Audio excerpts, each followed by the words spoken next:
यार गेम क्या super smooth चल रहा है। Asus गेमिंग लैपटॉप, वो भी अमेजिंग डील के साथ, and I can pay आराम से with a 12-month no cost EMI. Crazy! कहाँ से लिया? Bro, JBL earbuds at 45% off. उसके ऊपर free Kindle and Audible subscriptions. Can you believe it? अब ये देख। वो शांति।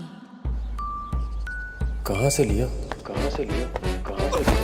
Sorry. Hey, you! I'm tracking my run on this new smartwatch I got.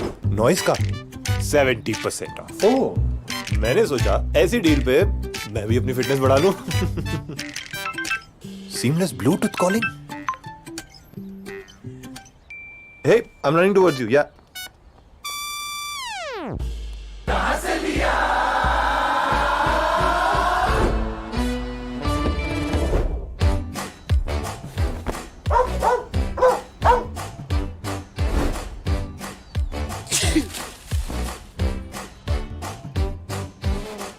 ये देख, I just got this Intel Evo laptop in exchange for my old one. 20,000 बच गए. बस 99 rupees में extended warranty. Plus 20% off भी मिल गया. Pretty sweet deal, right? Totally feel you, bro. This iPad was always on my wish list. Got the latest one at a great deal and saved $8,000 in exchange for my old phone.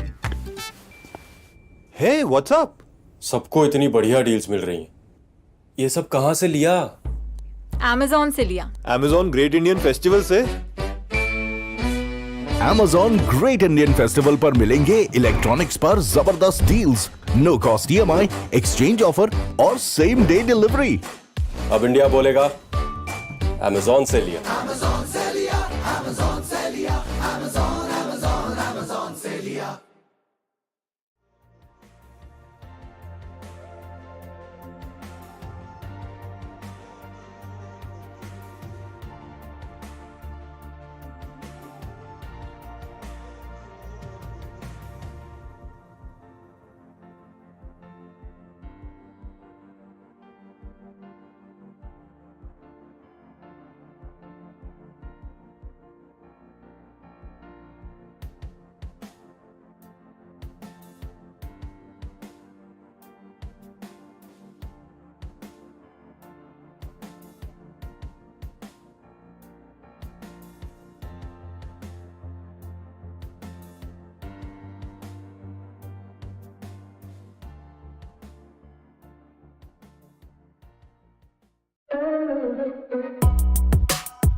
Welcome, boys, bios, and beautiful people. You bet you we've got a banger of a brawl today, as Self-Built Esports will be taking on NAOS in our quarterfinals in our SCA qualifier. Of course, I'm your caster, Kramer3, and joining me, of course, is the beautiful Grace. How are you feeling going into this? And more importantly, it's an early start, but are you ready for what is going to be a very intense match? I'm so excited for this. It's essentially a Philippines show match, which is exciting to say the least, especially, we're going into the weekend now. It's nice to have a little bit of a spicy one going into the weekend. And what better than these two teams? Again, we've seen these two teams have pretty decent performances in the last few months. So I'm very, very excited to see how they are when they go head to head. You're right, and for me, the team that really sort of encapsulates skill over the last couple of months is Self-Built Esports. These guys have stuck together for so damn long, and you see that because they've been able to stick together, they have these deep, deep strat books, these huge map pools, and it also means they're comfortable with one another to the point where you can see some adaptations in playstyle just on the fly. Whether that be changes in defaults, reactions to your opponent's strategies, all of which are going to be absolutely crucial now as they go up against NAOS, who has been a team that, let's be honest, has been on the up for a while. 100%. Again, I think in terms of playstyle, these two are very, very different, though. Again, it's this idea of, with those map selections, especially with Self-Built, as you say, their map pool is so, so big. And when you have such a large map pool, it really allows you the breathing room to be a little bit more creative, especially if you are able to scope out your opponent before you go into it. With NAOS as an example, they really, really love their long lines of sights is what we can really tell by their map picks, and especially the win rates within some of those maps. Maps like Breeze, maps like Haven, maps even like Icebox as an example, that can be very, very spicy for them. So again, the map veto, which we'll get to soon, will be certainly able to help us determine how things are going to go. You're absolutely right. But for now, let's look at how much moolah is able to be won here. 30,000 USD on the line here. That's a lot of money. First place will walk away with 13,000. Second with 7,000. Third and fourth with 3,000 respectively. But remember, the top 8 teams qualified from Southeast Asia and South Asia will receive 500 USD respectively. So even if you don't make it too far through the tournament, if you do well in the qualifiers, you can still walk away with a hefty wad of cash. So it's all to play for now. And honestly, I think that this bracket, we look at yesterday's games, right? That was a day of upsets. Yes, it was best of ones, but I was looking at this bracket update slowly, going, what? And then now we have, of course, our two teams from the Philippines, and let's take a look at the matchup. On a gut instinct, I actually don't know who wins this. I'd slightly lean towards Self-Built, but the reality is there is not much separating them at all. I think this is it, isn't it? When it comes to the best of 3 situations, of course, people will have their map picks, but often what you find is sometimes there can be some very clever counter-stratting. We need to remember, again, the analyst for Self-Built Esports at the moment is Black and Blue, who's been around the block a little bit, and they certainly know what they're doing when it comes to, making sure those map vetoes go in the direction they want it to. So sometimes you do find people get a little bit baited in these best of 3 situations where potentially they go to something that's a little bit more bread and butter, and then they get heavily counter-stratted like it's no tomorrow. Of course, yesterday with the best of ones rather, it's this idea of it's kind of you're out and you're out, but with best of 3s, you have that kind of breathing room to be like, okay, we lost the first map. Maybe it was our map pick, but we can bring it back on the second. It's not an immediate upset for us. We can kind of, put the pedal to the metal and really get this win under our belts and drag it out to that third and final map. So, much to be determined within this one. You're right, and I quite like this map pool. Very, very different maps, which means that your ability to be able to reset between maps is absolutely going to be there. With Haven being our opening map, I quite like it. It's quite a default map. It's one that both these teams play quite a bit. Breeze, again, a map with these big, long angles for attack, and some very long rotation times does complement the playstyle of both these teams, then Bind being our decider. Now, if we're going to go off statistics alone, Bind here may be a little Yeah. bit difficult for South Built, having played it twice in the last couple of months, losing it both times. That's counteracted by the fact that their Haven has been pretty damn strong. Over on NAOS, it's their Breeze, which is proving to be their playground, you could say. So, Yeah. in an ideal world here, it comes down to Bind. I imagine this is going to be a long series. So if you have your snacks, have your water, sit down, and get ready for the action, because something tells me, Grace, we've got little inkling there's going to be a lot of it. I mean, the thing is with this as well, obviously you've got now starting on that defense on Haven, and this is the tricky thing about that Haven map, right? It's a three-way split. If you are defending that, you are very thinly spread, and 9 times out of 10, if you've got a team that can especially go into those entries with a lot of aggression, it can be a little bit risky. It can be a little bit rough around the edges. So you really need to make sure that you're going into this with the right utility to delay that approach, to delay that map control.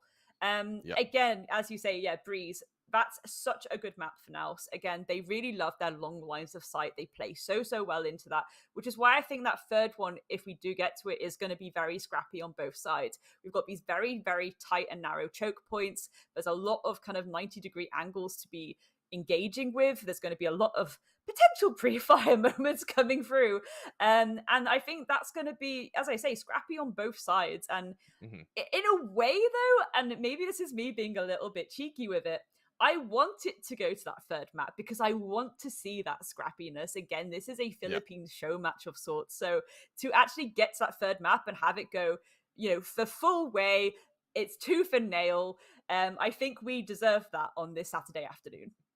You need to remember as well, is because these teams are from the same country, when you're playing against your countrymen, they know you like the back of their hands. Like, positions that you usually play, strategies you like to run, this is all going to be shared knowledge between both these teams. I think the one result I am sort of looking back to is in the Predator League a couple of months ago, where we saw South Built take on, I believe, Team Secret, and on that Haven, I believe it was Jar's Chamber that you really had to look out for, that you really played well on. The Chamber's good. The other agent I really want to keep an eye on is going to be Papi Chulo's Breach. For me, Breach has this huge effect on Haven, just in being able to get these long-range stuns, to be able to concuss, flash, just disposition your opposition. For me, it's actually the duel of the Breaches. If the Breaches do well, it has a trickle-down effect. Your Duelists do well, your Sentinels do well. So Breach, for me, is the agent to watch out for from both of these teams. Yeah, 100%. And again, I think this is almost making me feel a little bit spoiled that we will probably see a lot of chamber action, given that I think before and after the actual difference with the actual chamber picks, especially at the top tier level, was about 10%. It dropped by 10%.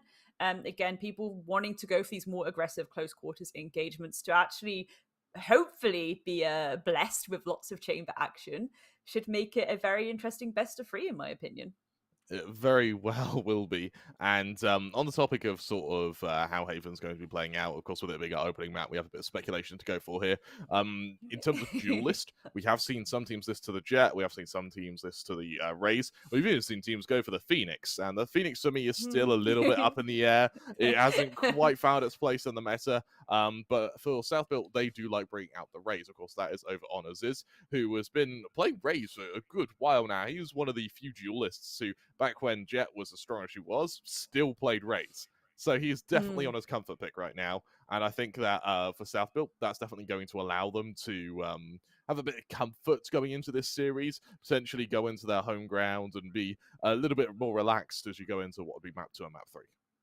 I think this is 100% it. Again, you need to remember with Haven, because of the size of it, you need those aggressive entries on both sides, to be honest. Again, I often say that like the defense need to kind of almost overextend from the get-go, especially in that first round, to try and get that working in their favor a little bit more.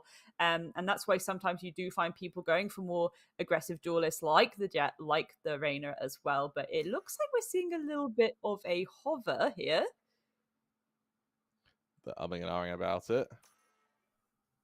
I quite like this agent set from both teams, to be honest. The one thing I want to highlight is the difference in what would be Astra and Omen.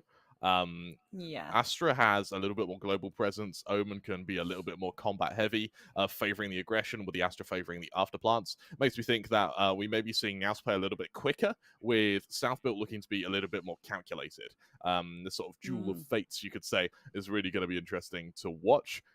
Furthermore, with fades on both teams, the fade does allow you to go for these big, broad pushes to try and get as much control as possible. What I quite like about this is when you do have 3 sites to worry about, if you can aggress one of them and just leave a player there, you then only have to focus on 2 of them. And it just becomes, you almost take a third of the map just out of your opponent's control. So in bringing out the fade, it does allow that possibility for continued aggression. 100%. And again, we are seeing more and more fade. I mean, fade's been such a good initiator to actually come in the game. It's perfect for hunting out people that are holding those kind of ratty angles. So I think we're going to see some really nice players coming through from Kakarot as well. That's going to be very, very, very nice to see. Again, yes, it's a large map, but some of these corners are so tight. You really have to have the util in pocket to be able to hunt them out and get that kill under your belt, especially, again, the opening engagement. If you get that in your favor, often that does convert to the round win. So that's what we need to keep our eyes on. I'm going to put you on the spot here a bit, Grace. You've seen our agent select. You've seen our veto. What do you think this series... Who do you think is winning this series? And if you're feeling brave, what do you think the map score is going to be? Okay, so that's an interesting one. So I want it to be a 2-1. I do want to go the full way, but I do think that looking on paper, this is maybe going to favor South Built a little bit more, unless NAOS can kind of really work those lines of sight and have their angles absolutely on point. I want it maximum octagon mode, so many angles. You say South Built, I say NAOS. I think it is still going to be a 2-1. I think you're right in it being 2-1. But I quite like NAOS it purely because South Built have been playing a little bit more. There's a lot more to anti-strat. And going into this best of 3, NAOS did very well earlier in our brackets. And because of that, I can't help but think that actually there could be some true talent here. With South Built beating Team NKT and NAOS beating RRQ. And for me, RRQ is a hell of a team to beat. For now, though, welcome to Haven. Let's get into map 1 of our first series of the day. And so far for South Built, it's going to be a relatively passive default. We are seeing the phase or list over to this B site, trying to get a little bit of information, garnering what control they can as the rest of the team look to join them in what could be this concession of death. This is it, the Prowler going out, trying to hunt out some of these defenders to make sure it's clear, and there we go, because it's clear the plan is indeed down. Jar getting the kill there onto Blur, but G trades it immediately back onto Flippy as NDG, having a little bit of a moment getting down Pro, and before I can even get the words out, we're in a 2 versus 2 post-ban situation. One enemy remaining. The really well-placed spade shells there, and with that, Moya finds himself in a 1 versus 1 swing by Ya. And I tell you what, we said that chamber was good. We said he was good, Grace. And now he's showing exactly why. South Built are going to put their first on the board here. And I really want to credit South Built as to their ability to trade here. They weren't expecting that third player of G to swing from Garage after the first 2 players had taken their contact. The follow-up control was just perfect. Also, to have Moya as well, to extrapolate that he's going to be on that spike, allowing Jar to swing so far after his teammates already going to die to the paint shells. They sort of use that final moments of his life to go for info rather than to try and extend further and get a kill. I'll find you. 100%. I mean, I'm hoping now that, we're seeing Kakarot kind of holding this a long area, but I was hoping that there's a little bit more aggression there because I think too much map control was given last time. Blurred overextending. This is what I like to see, especially in these first opening rounds. Let's get this show on the road. Again, not really any opening engagements just yet, but it does look like they're going for a straight direct A push, but can it now read into this? Point blank, bit of damage done to the Rays, but it's not quite enough to at least kill one of the players. It will leave them wounded, both in Lady Pride and Soul.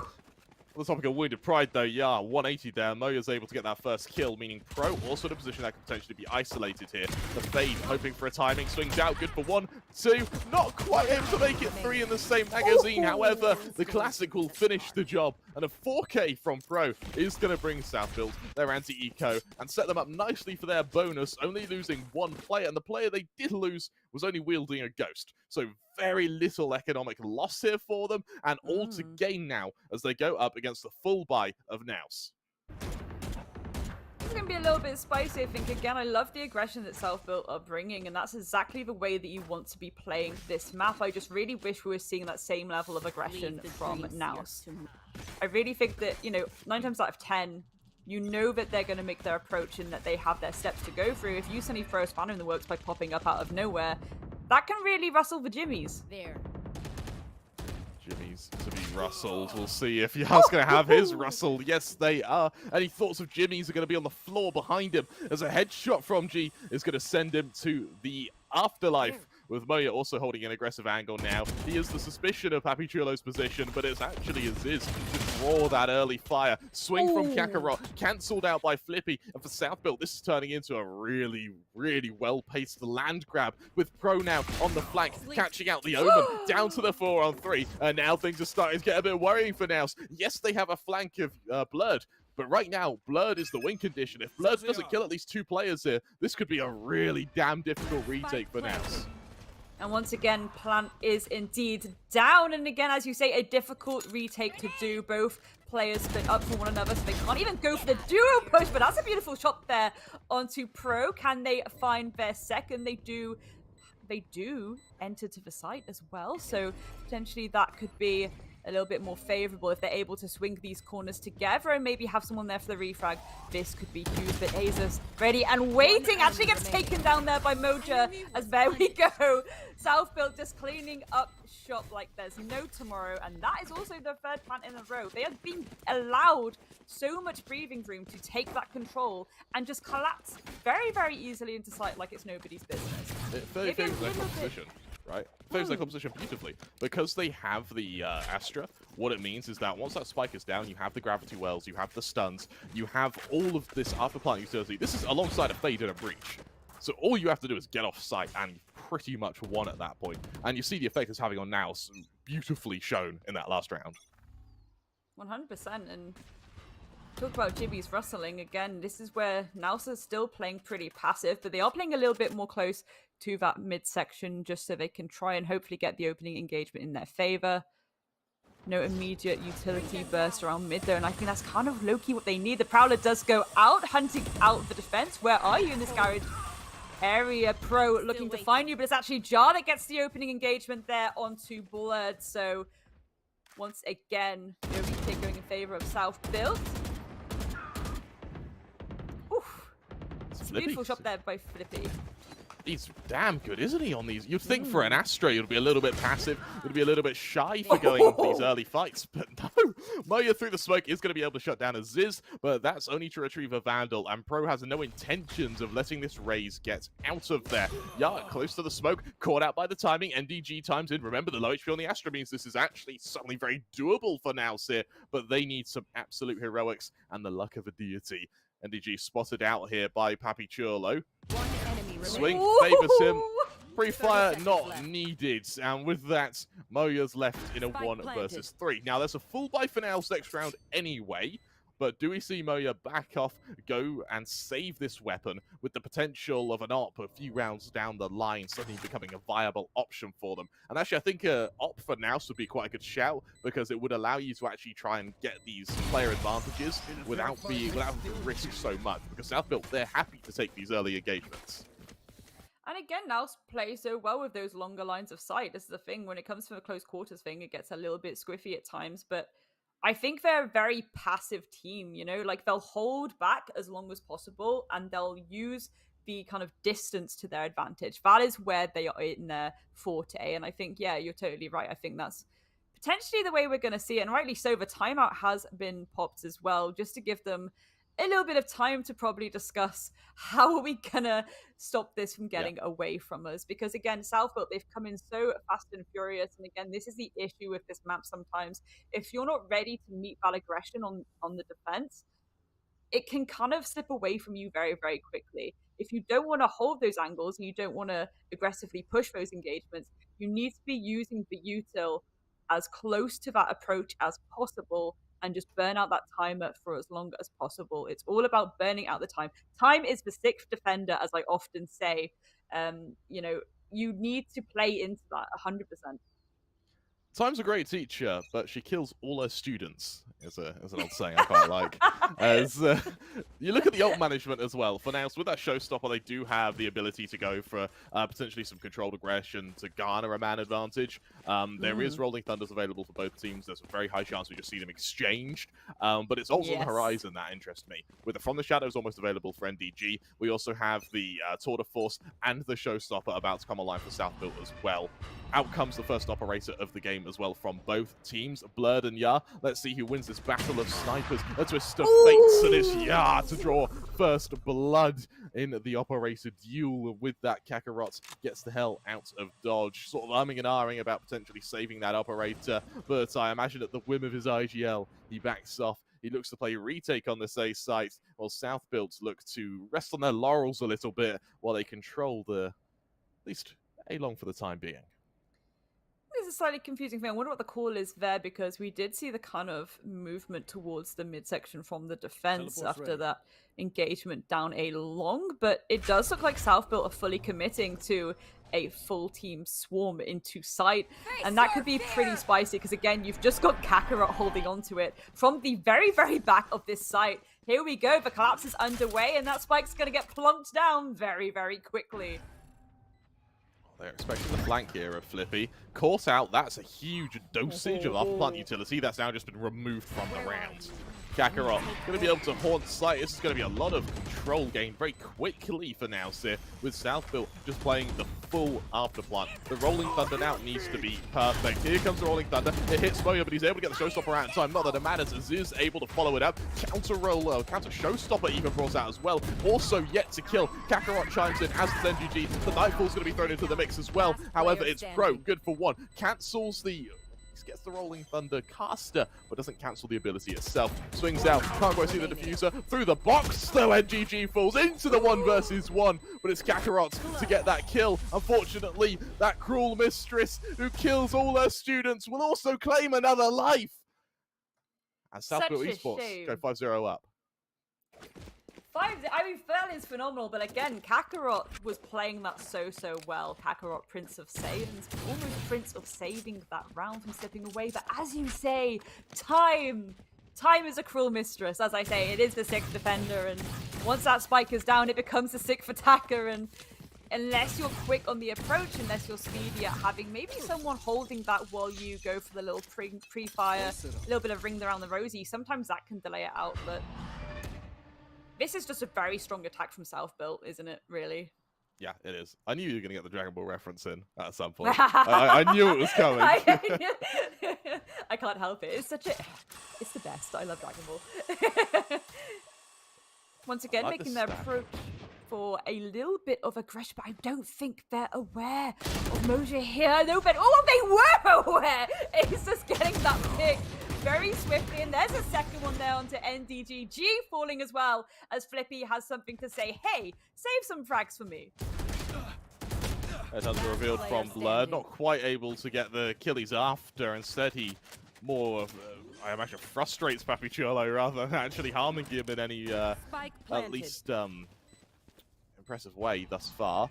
Kakarot's 1 versus 5 Sheriff in hand, spots out 2 players. Going to be sending those Prowlers down main to try and garner a bit of control. However, against 5 players, what you really need is some fast kills. And with a player flanking through mid, Kakarot knows his position slowly being approached. And with that, it's a 3K for Aziz. I want to highlight that position Aziz had outside of A main. He had no business surviving that, particularly when concussed with 4 players staring down his position. You had a Fade who could have used the Prowlers, you had all the utility on the rest of your team, and they still only rely on the fault line. Once we saw Flippy, credit due to Flippy as well for saving Aziz from the trade there. He's able to use the blast back to get away. That was a 3 kill for nothing there off the back of NAOS's own strategy. I'm starting to worry a little bit. Now, we are only halfway through our first half. There is still time to recover, but the worry is definitely there. You know I'm a worrier. Warrior indeed, and I mean, this is a thing too that's slightly interesting, is the fact that obviously both these teams really do enjoy this map. It's a nice even Stevens. I like to call it the Plowman sandwich. You know what you're gonna get. It's getting a bit janky on the side of NAOS, isn't it? They're kind of not using the utility in the right way. It's getting a little bit rough around the edges, and this is the moment where they really need to start just absolutely dumping the util as close to be honest, the attacker spawn as possible. Again, delaying out that timer, and looks like another bit of an A rush, to be honest. Take the drop, but re-peek from Blurred there. Tries to work the timing, and he certainly damages Flippy quite significantly, but he is going to be forced out of position. And with that, Southbuilt, knowing that NAOS have been forced to back off, they too back off. They take a moment to disengage, reset, and see how NAOS are going to be going into the latter stages of this 7th round, with Ja pushing through mid. NDG's the player to worry about. NDG has a timing, but will it matter as Kakarot looks to pick Jar anyway? I don't like that communication at all there. Now it's on Blurred to at least try and get a bit of info, but the Cosmic Divide's come out. This is going to allow a plant, and once again, going to allow Southbuilt to go into one of their, at this point, notorious after-plant setups. 100%. Again, very difficult to retake when you've got this much util being used against you, and timer is ticking. As we say, time is a 6th defender, and a lot of utility being utilized by Southbuilt to try and maintain this site control, and it actually is going more in NAOS's favor. 1 versus 1, and what a beautiful clutch fair coming through by NDG. And again, lots of time to work with, lots of time to fix this defuse. So that was finally NAOS getting their first round on the board, and a little bit too close for comfort, but that's what I mean. All this utility getting popped on both sides, and that's what needs to happen from the get-go, bro. And I think, again, this is my concern. Don't let it get to the post-plant. Just push them away as much as possible, because, you know, as the timer ticks, again, the attackers, they have this idea of, okay, we need to rush into site a bit more. When people are pressured by that time, when they're pressured by the clock ticking, that's when mistakes happen. I will admit, I was a little bit surprised to see the miscommunication from NAOS there in mid, where NDG spotted the rotation of Ja, but Kakarot still took the fight on a player who he knew was facing him.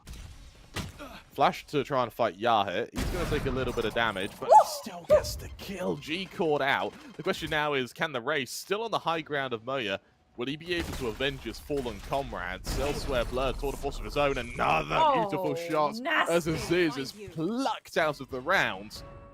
Also going to buy a bit of space, as Pro will also back up, as the rest of Southbuilt will look to take a moment to stack up, slowly go for garage control, and look to potentially hit this C site. NDG doesn't risk going through this smoke, though.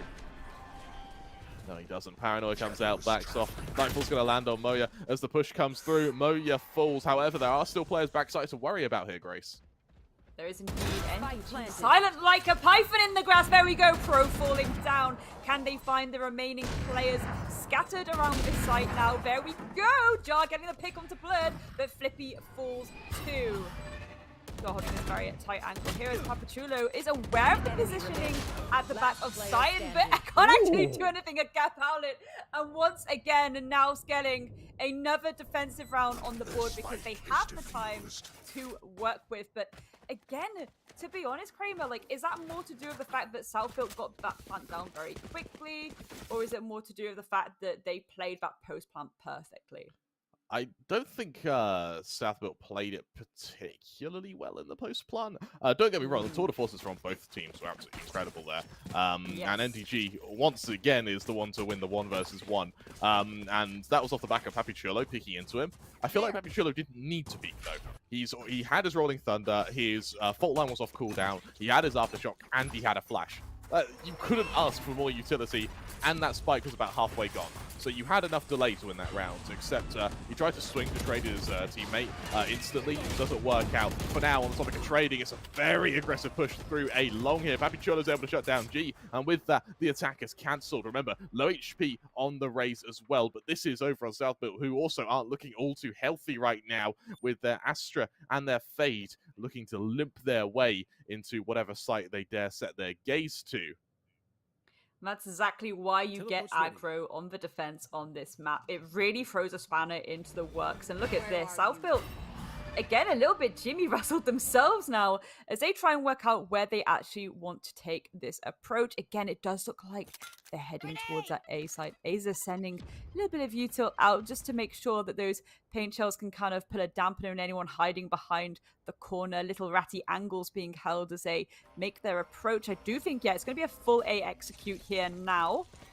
just whether or not NAOS can hold them off. I mean, look at this high ground that Mojo is able to take, but can they get these opening engagements in their favor? 30 Jar gets a seconds pick onto left. Kakarot. There we go. Mojo actually falls because Pro is ready and waiting, and once again, Spike plonked down on that A site.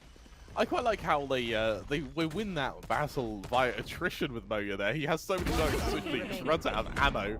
Yar elsewhere able to shut down Blur. The paranoia is going to affirm to him that the last player is there. A 1v5 for NDG would be mythical. Fortunately, myths and legends die with time once again as Ya will find a bullet in his opponent's skull. 7-2 the scoreline now. South Built looking to set themselves up for a dominant, not just first map, but almost a statement to make going into this series that they ain't scared of NAOS. They ain't scared of their countrymen. They're here to be the best, and they're going to show you what the best really is.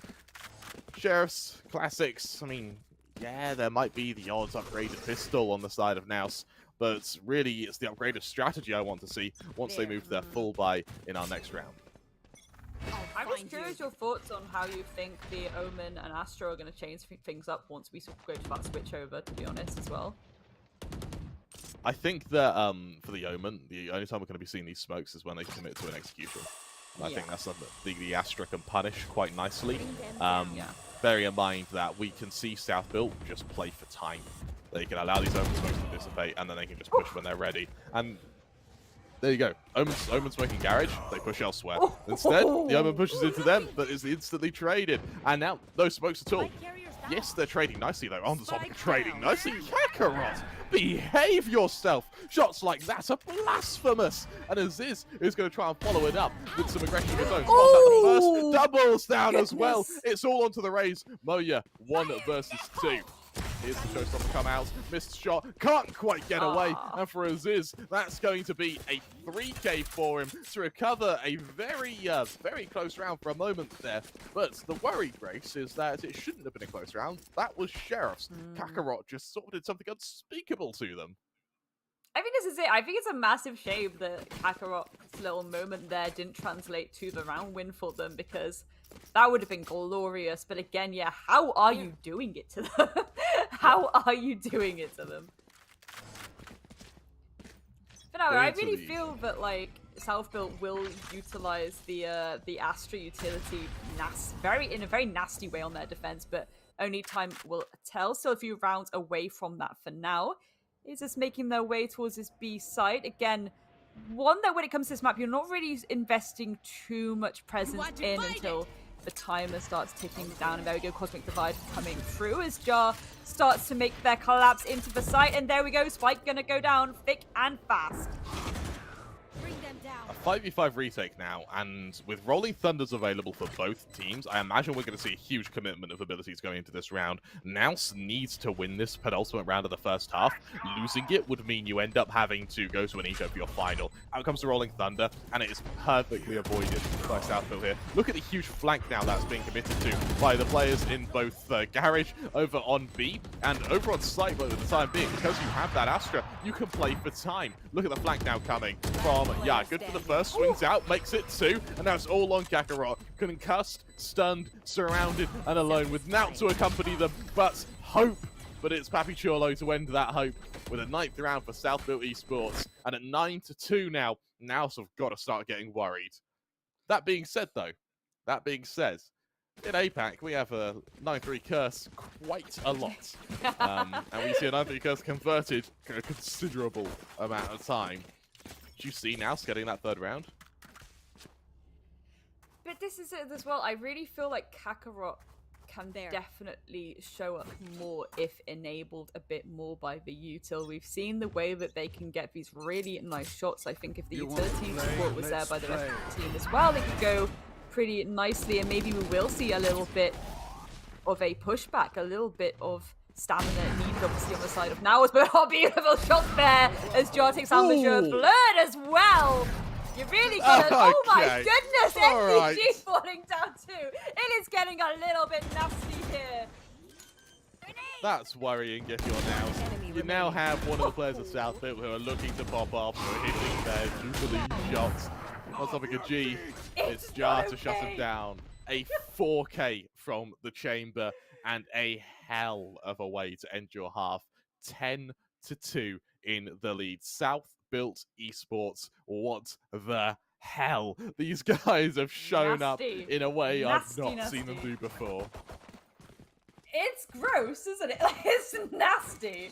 I mean, I'm here for it. I'm here to see things like that. I love seeing things like that. And this is exactly what I meant. But it's, again, the issue is, for me, I was expecting plays like that more from NAOS. As I say, they work around those long lines of sight so well. I want to see a few more moments come through, but Blurred not really, again, having the ability to play into that agent at the moment. Again, only time can tell whether that will switch around, but for now, things are certainly going to get spicy again. Flippy is the one that I really want to keep my eyes on. I want to see where this util is going to get used right there. Absolutely right. Half of Sob's smiles and sniffles, predominantly sniffles if you're a NAOS fan. We're going to have to see what they can do, though, moving over to their attack. On the topic of players to watch out for, I mean, Jar, he has just got better and better as this game has progressed, currently going 19-7. What a prodigy, and will the prodigal son of South Built Esports be able to deliver once again now? As NAOS, at least in our timeout for the time being, are going to set their gaze to see, but of course, it's a timeout, things can change. Leave a technical timeout as well. And this is it. This gives you a little bit of extra time, to be honest, if you are a player. So you're not really too affected by that. You're thinking, okay, we've got a bit of time to work out how we're going to go into this first round of the half. And speaking of the half, I just want to point out, Jar is on a 1.58 KPR right now. That is nasty. That is significant. Like, again, One and a half players. When you are showing up like that, it's like, usually you say, okay, one, you're doing your job. At 1 KPI, you're doing your job. You're showing up. At 1.5, you're like, yes, that's incredible. To go slightly over that just really shows how much work they're putting in. And again, we did see the real nasty shots come out. And we are probably expecting more of that as time goes on. Of course, we are going into that initial pistol round on this half. So I really want to see this aggression come through from NAOS, and if they don't, I think South Built will bring that aggression themselves. Yeah, absolutely right. Remember, waiting for these teams in the group stage, we have Bleed Esports and Xerxia. Xerxia with their champions roster, Bleed, I believe, rotating their roster a little bit at the moment. Nonetheless, a bloody good team. With South Built playing this damn well, there's a world here where even the teams like Xerxia aren't safe. Speaking of not being safe, a full team collapse into the C-spot. Flippy, ready and waiting around the corner, actually gets shut down by Moja. No immediate, well, I was going to say no immediate trade, but there we go. Asus and Pro. Asus with the 2K to finish it off too. The absolute dominant shutdown there by South Built Esports. And they are edging closer and closer to match point. That was nasty. That was so nasty. A full team commitment to collapse there into that site, and it was just pulled apart like it was nobody's business. Gross.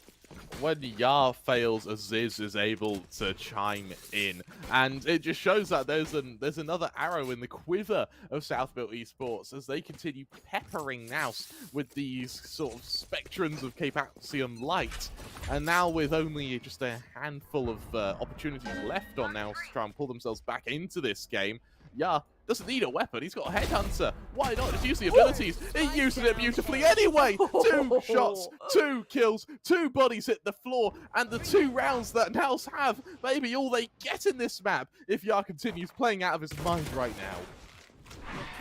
There we go, Pro. Well, the lack of presence on the right, but Venti's the players on the left, so can assume, well, there we go. Assuming it's probably not the best idea because you think it's only 1, but it was 3. But there we go, South Built shutting it down yet again. I mean, the angles that they're able to get is, like I say, it's like an octagon. So many angles. So many angles. They're just so able to pinch together as well is one thing I've really noticed. And that's the really important thing sometimes when you are calculating that aggression. You do need to pinch because, say, for example, one of these attackers, they have a moment where they actually are able to flick to you really quickly, get that dub. You want someone there for the trade. Sometimes, yeah, you may die, but as long as your teammate is there to trade it back out as soon as possible, it's little collateral in the long term. Yep, it absolutely is. And for now, it's just a make or break. South Built, they get to play bonus. They have 10 rounds to spare. 10 rounds of leeway now. as NAOS continue this sort of slow, methodical take through A. Over on C, Flippy now potentially caught out by the chamber if he's not careful. Playing anti-flash, maybe his death swings out. There's the kill from Blurred elsewhere. Now look at the rotation this is pulled from Southfield. Jar, though, Down A. not only does he trade, Grace, he's got the spike. And this is it. They know it was a bait and switch now, so they know there's a lone chamber lurking somewhere, but they can just clean up shop on this A site. So, of course, the rotation has to start coming through from NAOS, but again, it could be a little bit of a bait to Rooney again, pushing this A short, but I think there we go. Southfield ready and waiting for it, but Majeur's able to get that pick onto Pappy. But now no immediate trade coming through, but A makes it look so easy! And now it's a 1 versus 3. You don't have the spike. You've got this massive rotation to go through. Goodness gracious me. Not like this. Not like 30 this. seconds left.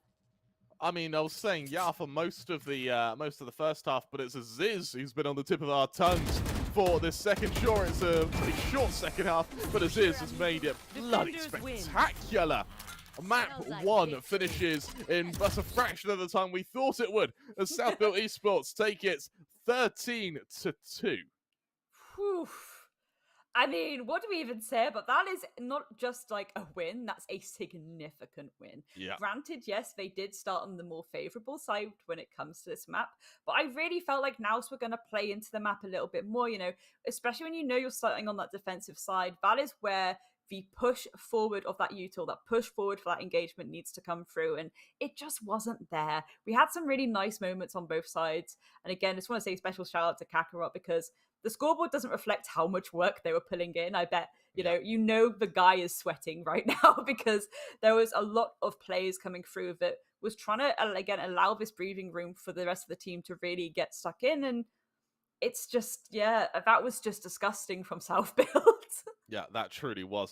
It wasn't NAS playing badly, really. That was just Southfield playing out of their minds. Yeah. Let's take a look at a few of the highlights, because, let's be honest, Grace, for a Yes. short game, we certainly have a lot of them. Of course, the 2 rounds that were won by NAS, you have to credit to NDG, who was able to fairly consistently win those clutch scenarios. It's just, unfortunately, when you're in 1v4s, 1v5s, you can't be expected to have a high win rate in that.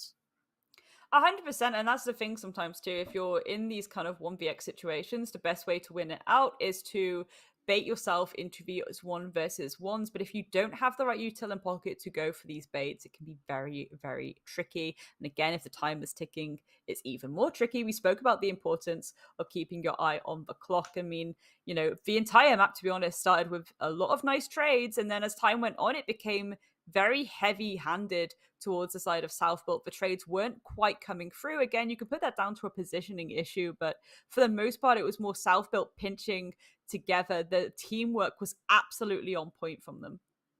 You're absolutely right, and we saw some really, really effective rounds because of that. One thing I really liked as well was, even though Ja and Aziz were playing out of their minds, they weren't overextending. We consistently saw them play with the team, and I think that's why they ended up doing so well. Because, I mean, you've even got Ya here. Yes, he's swinging, but this is in unison with his fade. I mean, Blurred as well. Like, when Blurred is fighting, that was a push for a pick.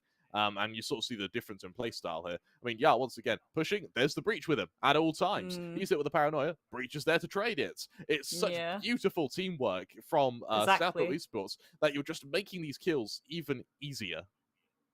Precisely, that's exactly it. It's the importance of trades when it comes to Valorant. Like, you know, you need someone there for the refrag.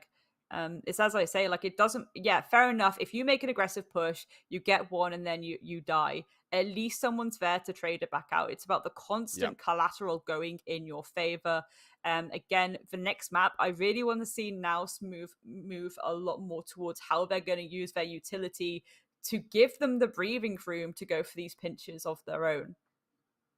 You're absolutely right. And I mean, this final round here from Aziz. Look at that. Just behave yourself. Take a look at the scoreboard. I'm interested to see who actually gets the MVP here, either Ya or Aziz. Both of them deserve it. And it's Ya. A little bit of a surprise here. 400 ACS! What? I can't count that high, Grace. He's just absolutely tore through NAOS there. And this is where we need to really talk about Pro and Papichulo, who, even though they aren't, high on the kill count, they were setting up those kills beautifully. Flippy as well, 7 assists to their name. This wasn't just a duelist in a chamber going off and killing everyone. This was a well-oiled machine on South Built Esports. Our next map, of course, is going to be Breeze. Grace, how do you feel about that, having just seen Haven? I mean, this is it. NAOS have a 64% win rate on Breeze. So in theory, again, given how much they play into these longer lines of sight, and that's a lot nicer for them, they tend to just be passive and hold these gorgeous angles. This could work out better for them.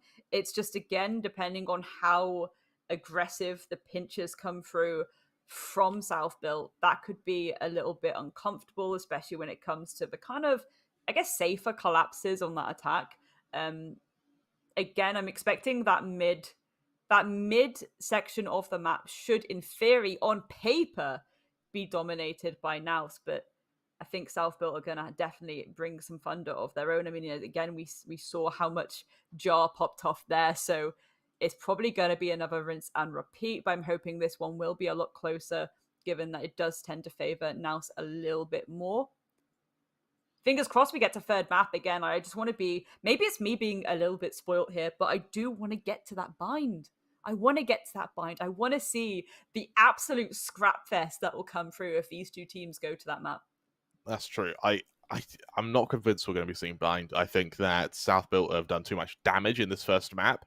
This break now is going to be a test to NAOS to see if they're going to be able to reset off of the back of such a one-sided loss. So take a look at the map results in just a moment here. And for me, I can't help but think that 13-2,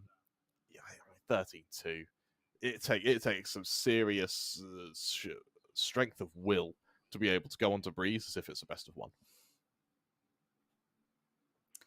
It's just, it is going to be, I mean, I'm assuming as well that because that's NAOS's pick for Breeze, we will probably see South Built start on the defense, I reckon. Again, that could work quite nicely for them. We've seen how aggressive they can be, especially on that first map. And again, with those opening few rounds, the aggression is kind of low-key needed, in my opinion, in those first rounds, because that's where you throw the spanner in the works. Because a lot of teams, they'll use those first opening rounds like, okay, let's put the feelers out a little bit. Let's see what the vibe is. Like, let's see how they're going to play this. And if you suddenly just appear out of nowhere and just absolutely stampede towards them and you're sending all this util in, that can really rustle people and it can really start to play as well. Not only the actual mechanical side of the game, but the mental game as well. So I'm excited to see how that goes, especially in those opening 2 rounds.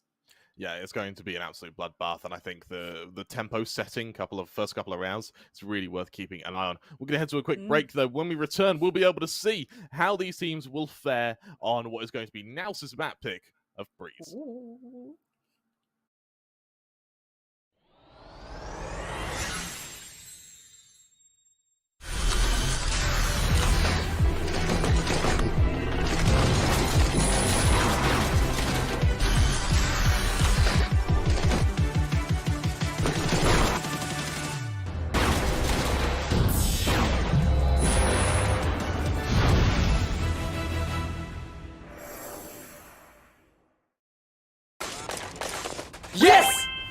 यार game क्या super smooth चल रहा है। Asus gaming laptop, वो भी amazing deal के साथ, and I can pay आराम से with a 12-month no cost EMI. Crazy! कहाँ से लिया? Bro, JBL earbuds at 45% off. उसके ऊपर free Kindle and Audible subscriptions. Can you believe it? अब ये देख। वो शांति। कहाँ से लिया? Sorry. Hey, you! I'm tracking my run on this new smartwatch I got. Noise का 70% off. Oh, मैंने सोचा ऐसी डील पे मैं भी अपनी फिटनेस बढ़ा लूं. Seamless Bluetooth calling. Hey, I'm running towards you. Yeah. कहाँ से लिया?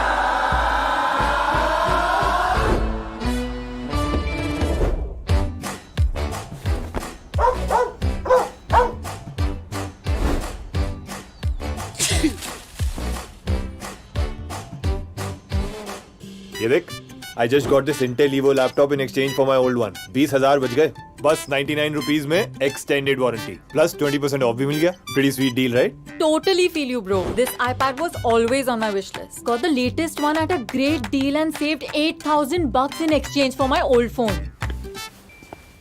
Hey, what's up? सबको इतनी बढ़िया डील्स मिल रही हैं. ये सब कहाँ से लिया? Amazon से लिया. Amazon Great Indian Festival से. Amazon Great Indian Festival पर मिलेंगे इलेक्ट्रॉनिक्स पर जबरदस्त deals, no cost EMI, exchange offer और सेम डे डिलीवरी. अब इंडिया बोलेगा Amazon से लिया.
यार गेम क्या सुपर स्मूथ चल रहा है.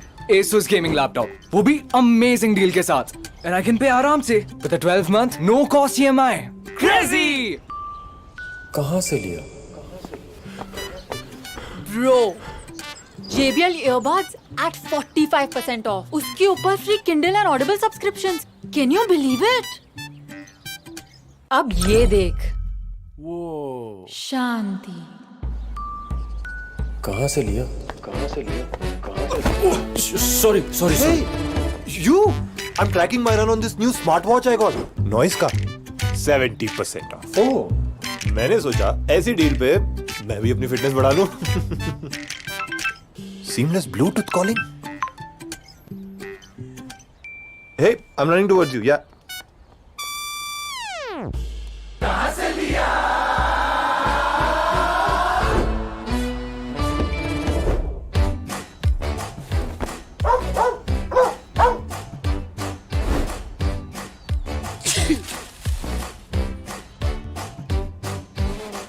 ये देख, I just got this Intel Evo laptop in exchange for my old one. 20,000 बच गए. बस 99 rupees में extended warranty. Plus 20% off भी मिल गया. Pretty sweet deal, right? Totally feel you, bro. This iPad was always on my wish list. Got the latest one at a great deal and saved $8,000 in exchange for my old phone. Hey, what's up? सबको इतनी बढ़िया deals मिल रही हैं. ये सब कहाँ से लिया? Amazon से लिया. Amazon Great Indian Festival से Amazon Great Indian Festival पर मिलेंगे इलेक्ट्रॉनिक्स पर जबरदस्त deals, no cost EMI, exchange offer और सेम डे डिलीवरी. अब इंडिया बोलेगा अमेजोन से लिया.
यार गेम क्या सुपर स्मूथ चल रहा है। Asus गेमिंग लैपटॉप, वो भी अमेजिंग डील के साथ, and I can pay आराम से with a 12-month no cost EMI. Crazy! कहाँ से लिया?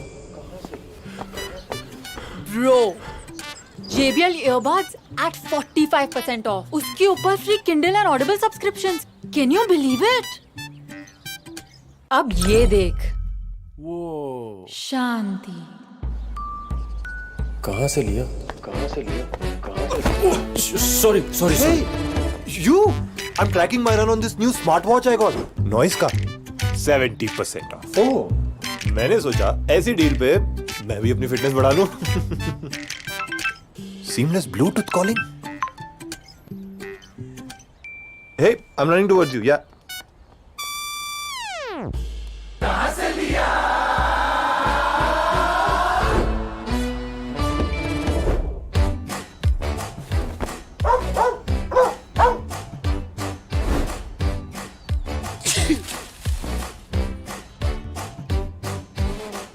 ये देख, I just got this Intel Evo laptop in exchange for my old one. 20,000 बच गए, बस 99 रुपीज में extended warranty, plus 20% off भी मिल गया. Pretty sweet deal, right? Totally feel you, bro. This iPad was always on my wish list. Got the latest one at a great deal and saved $8,000 in exchange for my old phone.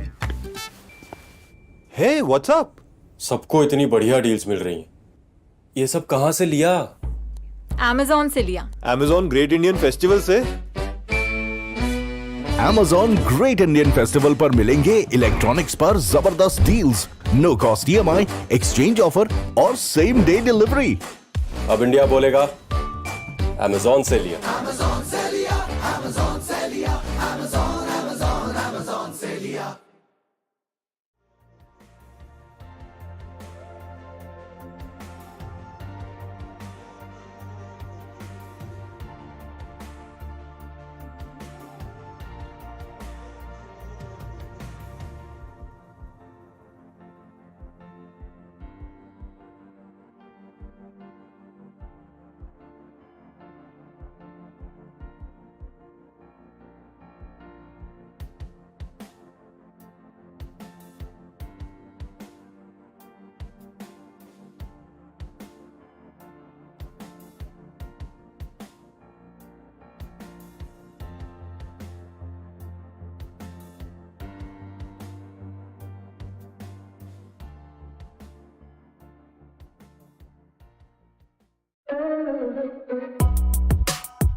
welcome back as we just saw South Built Esports do something unspeakable to now taking Haven 13-2.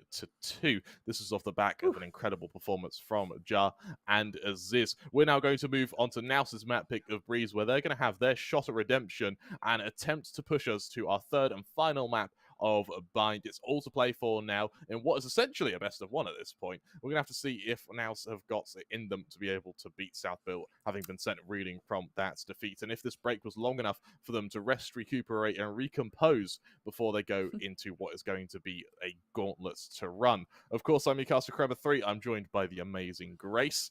Grace, you predicted a South Built victory. I imagine you're feeling pretty happy right now. Yeah, I mean, again, like on paper, it just made sense that they would be the ones to take out that first map.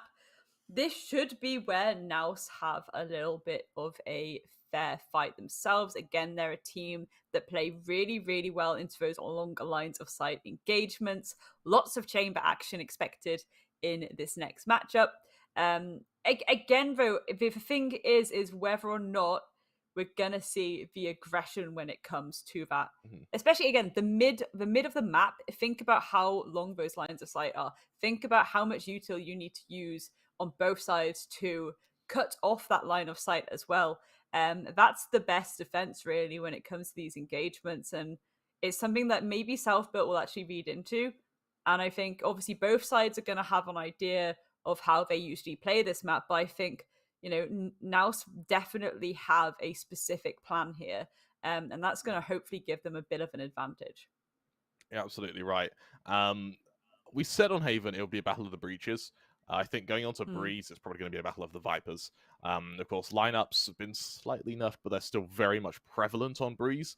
And furthermore, you also see Sovas start to rear their heads quite a bit, which means your afterplant utility is going to be quite a lot. Your delay capabilities are going to be sort of 10, 20 seconds after the spike has gone down. This is on top of the fact that the chambers, of course, still reign supreme on almost all the maps in the pool right now. So Ja is going to be back on his comfort hero, the same hero that demolished NAOS early on. And I mean, if he's wielding the agent that well, I'm really, really worried for NAOS here. And this is it again. It's kind of put the wind under my own sails, to be honest, a little bit, because again, after the champions, I was really worried that we would see way less of chamber. But of course, we do have maps like this where we are going to see chamber in their element. And again, even with that first map, the amount of chamber action, as we all saw, that just makes me feel really, really happy, because I think that it's going to probably go up a little bit. We're going to get to a more fairer standing with it. People love the util on that agent for a reason. There's a lot, the teleport as an example, to the ability, especially when you think about like, it's not so much crowd control, but map control. You get a long line of sight, you get that engagement, you immediately teleport elsewhere, and you can take a more of a close quarters engagement as an example.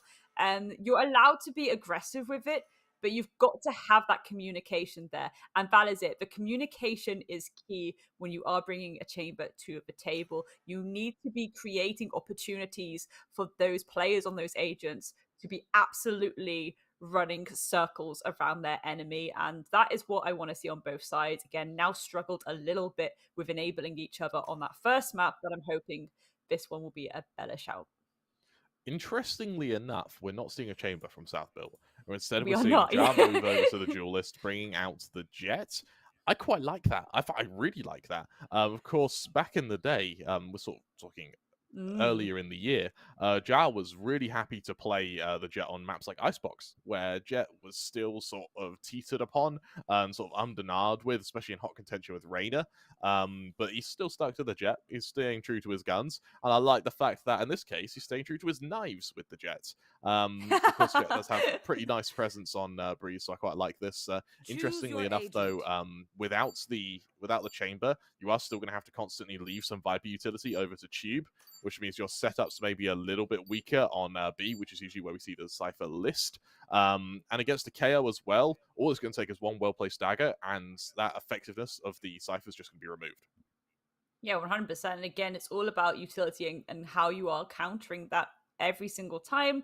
Of course, the Viper coming through is going to be really useful when it does come to those long line of sights as well. Again, granted that we're not going to see the chamber from South Built. They do have that jet, and we'll probably see Viop get picked anyway. And it's this idea of, yes, you don't have the teleport utility, but Jet is a speedy gal. She can zip around like it's nobody's business. So again, it's really going to be a case of who is utilizing that movement utility that they have in order to get these cheeky picks off. Again, very, very long open space in the middle of this map. And that is where you will probably see a lot of the util as time goes on. I think, the first opening rounds, it'll be an immediate swarm into sight. And we'll see the utility kind of played more against where that execute is going to be. But as time goes on, more util will be used in that mid. I'll put you on the stuff. spot again, Grace. I'm going to put you on the spot again. Okay. I know this may be a heart over head question, but do you think we're seeing a third map here? I want to see the third map. This is the thing. Like, I'm not going to make an actual decision on this because I genuinely given on how I thought that first map would be a little bit closer. That's the thing. Mm-hmm. And if that map would have been a bit closer, I would have been like, yeah, NAOS is going to take this. But I also think that South Built, again, their analyst, Black and Blue, like, he's probably sat there, Giga Brain mode, being like, yeah, they fancy a little bit of the maps that are going to enable these lines of sight. They fancy a bit of breeze. And I think that potentially there's some workings behind the scenes that might enable South Built to cause a little bit of an upset here. At the same time, I love to see players do really well on the maps that they should do well on. That just fills me with sparklies, really. And that's what I want to see from now. So I want them to actually run circles around South Built right now. We'll see if they can. Ideally, right? You may have your fantasies, Grace, but I'm a bit of a realist. I know. Think, South Built after that, I mean, it's going to take something strong from NAOS to try and force us to a third map. But this isn't the third map. Bind. Like, I want it, and I need it, and I demand it. Okay, it is Saturday. We can dream. It's a beautiful Saturday day, and I want to see the scrappiness of these two on Bind. Again, a very close quarters engagement. So all of the kind of chamber play, really, apart from the teleports, baby, it goes out the window. But that's going to be a complete run and gun fest, and I want that. We've seen some gorgeous shots come through from all of these players, some gorgeous utility players come through from all of these players. I really don't think that the scoreboard sometimes with this game, like, it doesn't reflect the work that the players have put in during that round. Again, in terms of positioning, in terms of utility use, I want to see the scrap fest. I want to see the hell in a cell that would be Bind, and I'm hoping and praying that NAOS can take it here, because then we get the third map. That's true. Remember in the chat, if you believe that NAOS are going to be taking this, or if you believe South Built are going to be taking this, let us know. We actually have the chats open. We're kind of quirky like that, and I do like seeing what you guys have to say. Just please be civil, because it does hurt my little feelings.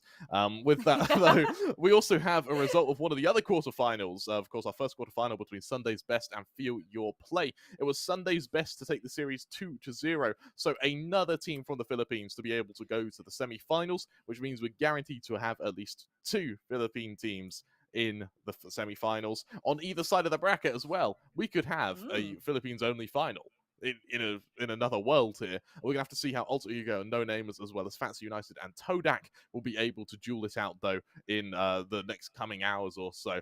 This is alongside this semi-final here as well. We have got some banger matches for you as well, and that's before we even get into the SA brackets. The SA bracket's even closer. We saw some incredible stuff yesterday between, of course, the franchise players.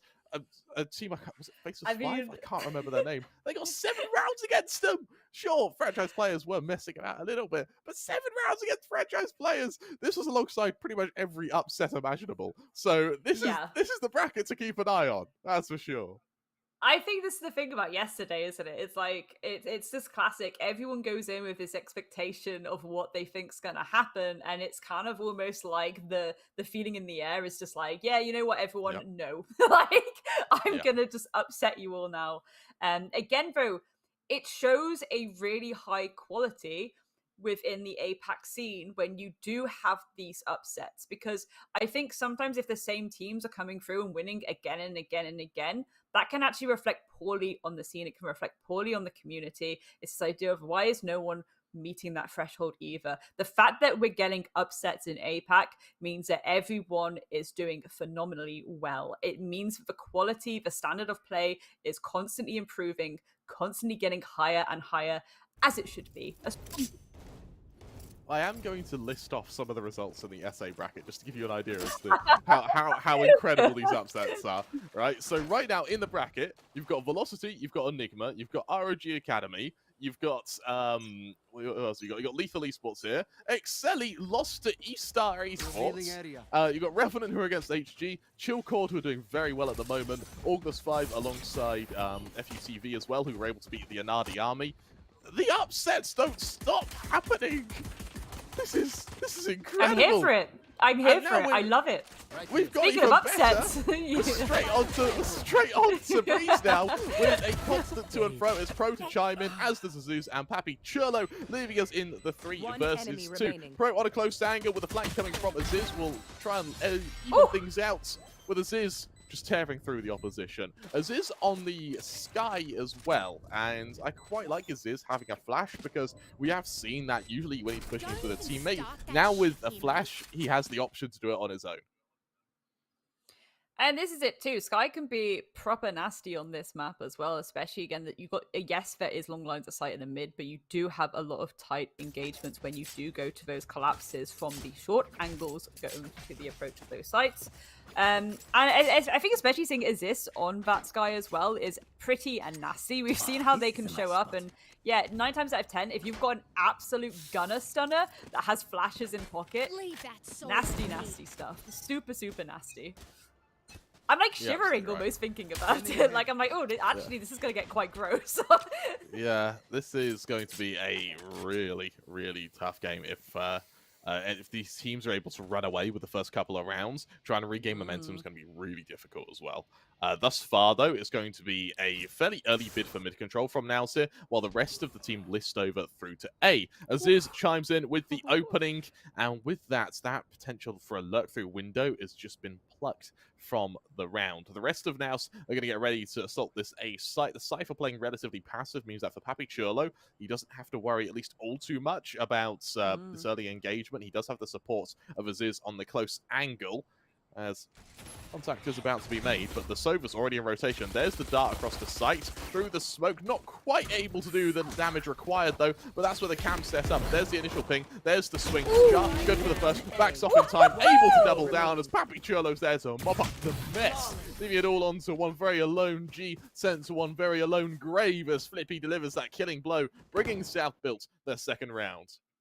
I mean, it's again the use of utility coming through yet again by South Built and how they're playing their aggression around that. I love the fact that we're also seeing the Cypher and Sova combo. I think Intel is the name of the game for these longer maps, 100%. You need to know where your enemy is. And the fact that we saw Papi really playing around that too, the callouts coming through, the swings, the pre-fires. I'm just here for it already. Yes, we're only 2 rounds in, so it could pretty much change. But so far, South Built is just coming with absolute fire that is kind of difficult to stop unless, again, you are going to bring that aggression of your own. Speaking of aggression, though, Mojir getting stuck in. Thick and heavy. They are getting half of that control on the A side, but Papi Churlo yet again ready and waiting. And we're going to see more pre-fires. And here we go, that beautiful utility use of that intel. Now, retake kick could be very difficult against all these Vandals, especially with full utility. We need a first kill, and we need it fast if you're on South Built. For NAOS, the longer you go with players left alive, the better off you are. Aziz, there's that opening. Moya falls, but where's the remaining players? Flippy, a flank is coming, and he doesn't know it. The trigger discipline from Blurred was great. Good for 1, 2, makes it 3, swings out for 4, and 4 it will be! With Jar shut down by G. It's going to be NAOS to put themselves on the board off of Blurred's mythical performance. And that's what they need. They need that spicy aggression. Yes, go for the flankaroonie, but you've got to win your ones. And that's certainly what they did. They were not expecting that rotation at all. And I think that's a costly mistake. You need to have a little bit of an angle held towards that in that post plan. You know, you've got the spike down, that's the first job done, but you need to be maintaining the control of the map. You know they're going to start approaching, you know they're going to rotate back. A bit slippery there from South Built, to be honest, but beautiful from NAOS. A gift. Yeah, on something got slippery though. Blurred sort of slithers his way into the back line there and was able to just wreck them. Now out comes that early suppression onto Aziz. No way to flash, no way to stun, nowhere to hide as Moya shuts him down. Flippy now has to go huge. Swings out good for the first, those the second to worry about. Able to make it 2, can't quite make it 3 though, with Jet able to be swift on the response and on that repartee. Center sight, Kakarot chimes in, gets the man advantage with Papichulo falling. Already close sight though. Pro is waiting for the overextension of Kakarot here through the wall. Jad not quite tagged by Moya. Instead, Kakarot is hoping for a timing with his player in tube. Pro's read it though. Pro so damn smart. Kakarot now a mere 30 HP and a Yar to find. Lifting around the site, Yar to deliver a lethal kill. And with that, South Built, they make it 3. But let's be honest there, for a moment, Grace, that looked pretty damn labored. This is it as well, though. Like, I think, again, Kakarot's just having a few nice moments, but ultimately it's just the difficulty sometimes of this B site. You know, you've got that giant pillar that essentially cuts off line of sight, so it's kind of a little bit of a guessing game at this point of where the player is, and it's whoever finds that line of sight first is ultimately going to secure it out.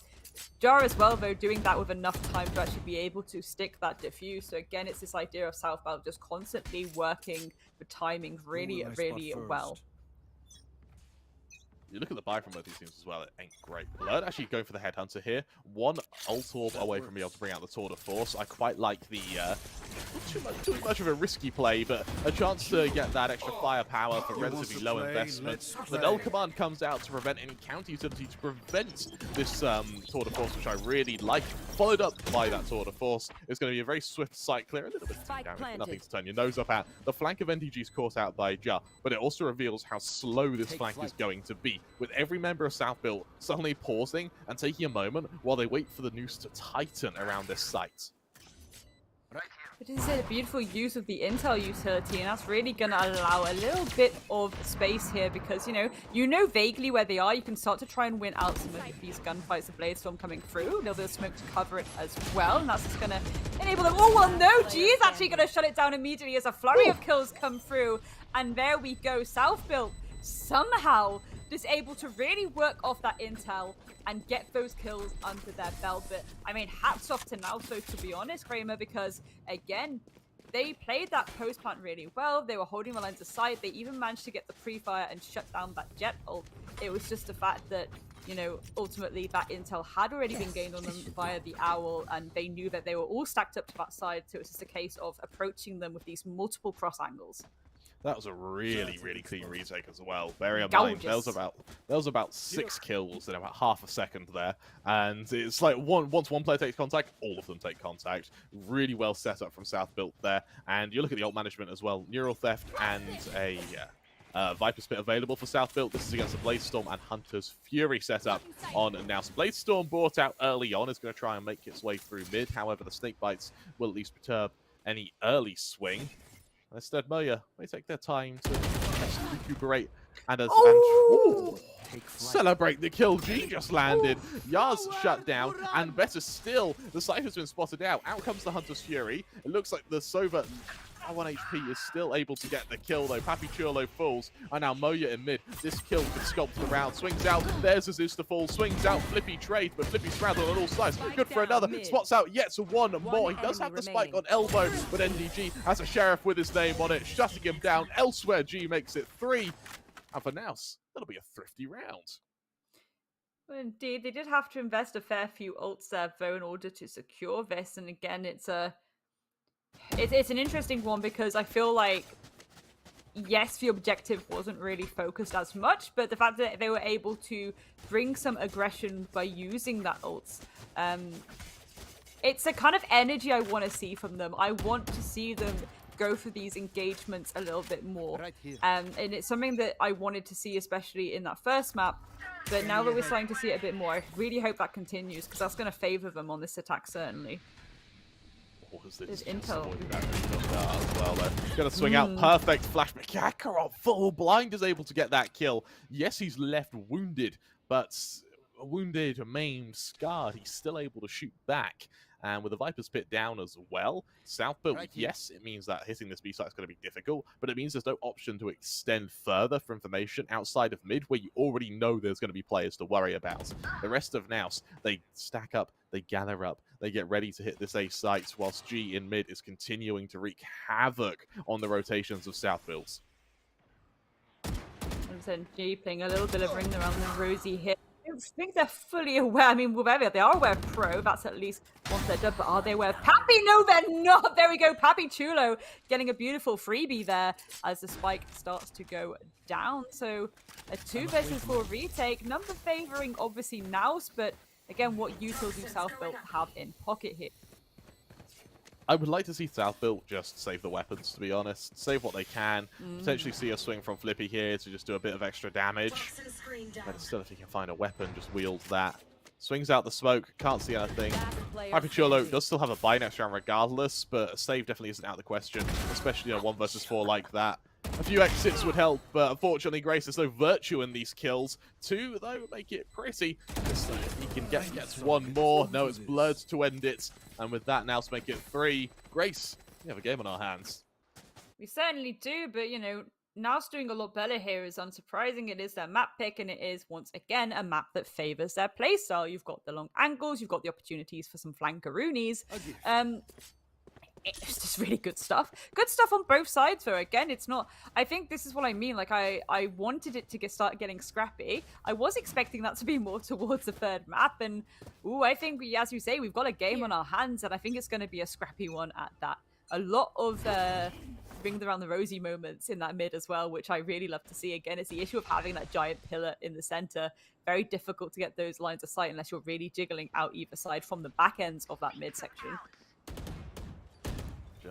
Center sight with this operator is in serious trouble here. Swings out good for 1, able to get away, but only momentarily. The trade from Kakarot is just perfect. He does reveal that tube control is in the hands of NAOS. However, he has been able to level it down to a 3v3. Blurred going to extend to get the operator. He even gets away. He should not be allowed to get away with that at all. Kakarot on the close angle, able to shut down Flippy. Elsewhere, G's able to chime it in. It's all on Pro. With shots, followed by a long silence after that operator, as now equalize at 4-4. An absolutely incredible shutdown of Jar here. They force him forward, gets the first, but then is having to swing into his opponent's line of field of vision there. Oof. Really, really nice snake bite there in a perfect position. And it means that for South builds, they're down to pistols once again. Yeah, and this is a moment where they're going to be feeling a little bit Jimmy Russell, because it's, again, you know, you're letting it slip away from you a little bit now. Granted, we're only in, you know, the 9th round now, but it's still this idea that you need to be maintaining the pressure on these attackers. You are the defense. You're the one who ultimately set that momentum. I think there's maybe a little bit of presence needed in areas to prevent these flanks from coming through, or at least if they can try and guess where these pushes are coming from nice and early. The rotations need to come through a bit quicker. I mean, there we go. Speaking of quick, a nice little trade to come through. NDG as well, taking down Jar, so no more spicy little picks coming through from that Jet player. Blood is in such a passive angle as well here. You see how the whole of NAOS are trying to bait the swing, and they do it beautifully. Blood with another kill now. Luckily, Asus has been able to get into spawn, but with a frenzy, this isn't the range you want for this fight. You see he's taking his time to shift up on Blurred here. Timing is everything. His teammates down from tube as well. Do we see a knife kill? No, we don't. Okay, I would have been very happy with a knife kill there. An operator well worth saving. Peeks into cave though, see what damage you can do. Can't quite land the shot onto NDG, but still has something to work with here. Swings out another missed shot. Punished for it now, leaving Crow in a 1 versus 3. Here's a spike to go down. Knows of the presence of NDG, but he swung too far. Caught out, finished off. Now into the lead at 5-4. And Grace, I would have rather seen that op just get saved. Yeah, I reckon so. Again, it's a difficult approach to take because you have to obviously take that A long. And at that point, it's just a case of holding so much the angle and hoping that they fall into you. But again, if it is a post plant, they're not really going to push it too much. I think ultimately at the end there, it really was just a timing issue because, you know, you notice them at the last second. You've already overextended too much where the people on site can see you. At that point, you're just setting yourself up to be crossfired at. And that's exactly what happened. Flippy looking to play fairly aggressive here. I quite like this here. I actually really like playing this aggressive, particularly when the Jet's been keeping players back so far. But nothing gets past G. He's been playing beautifully earlier, and now already on site. Jar's in serious trouble, swings out, good for one. Can't quite hit the spray transfer. It's G once again to get these kills. Pro's able to trade onto Kakarot, but he isn't aware of how many players could be in tube here. From the swing, Pro, another clean kill, but Blurred in mid has finally revealed his flank. And with that now, a 2v2 to worry about, and a Viper's Pit to have to clear. The neural theft will help. Clear this position. One enemy remaining. Clear at all, but at least Blur is cleared for now. But again, NDG on the hunt because that call out would have come through. And now they know that this retake is at least trying to be attempted. Pro falling down 2 there, but again, you're in a 1 versus 1 with the Viper's Pit to contest with.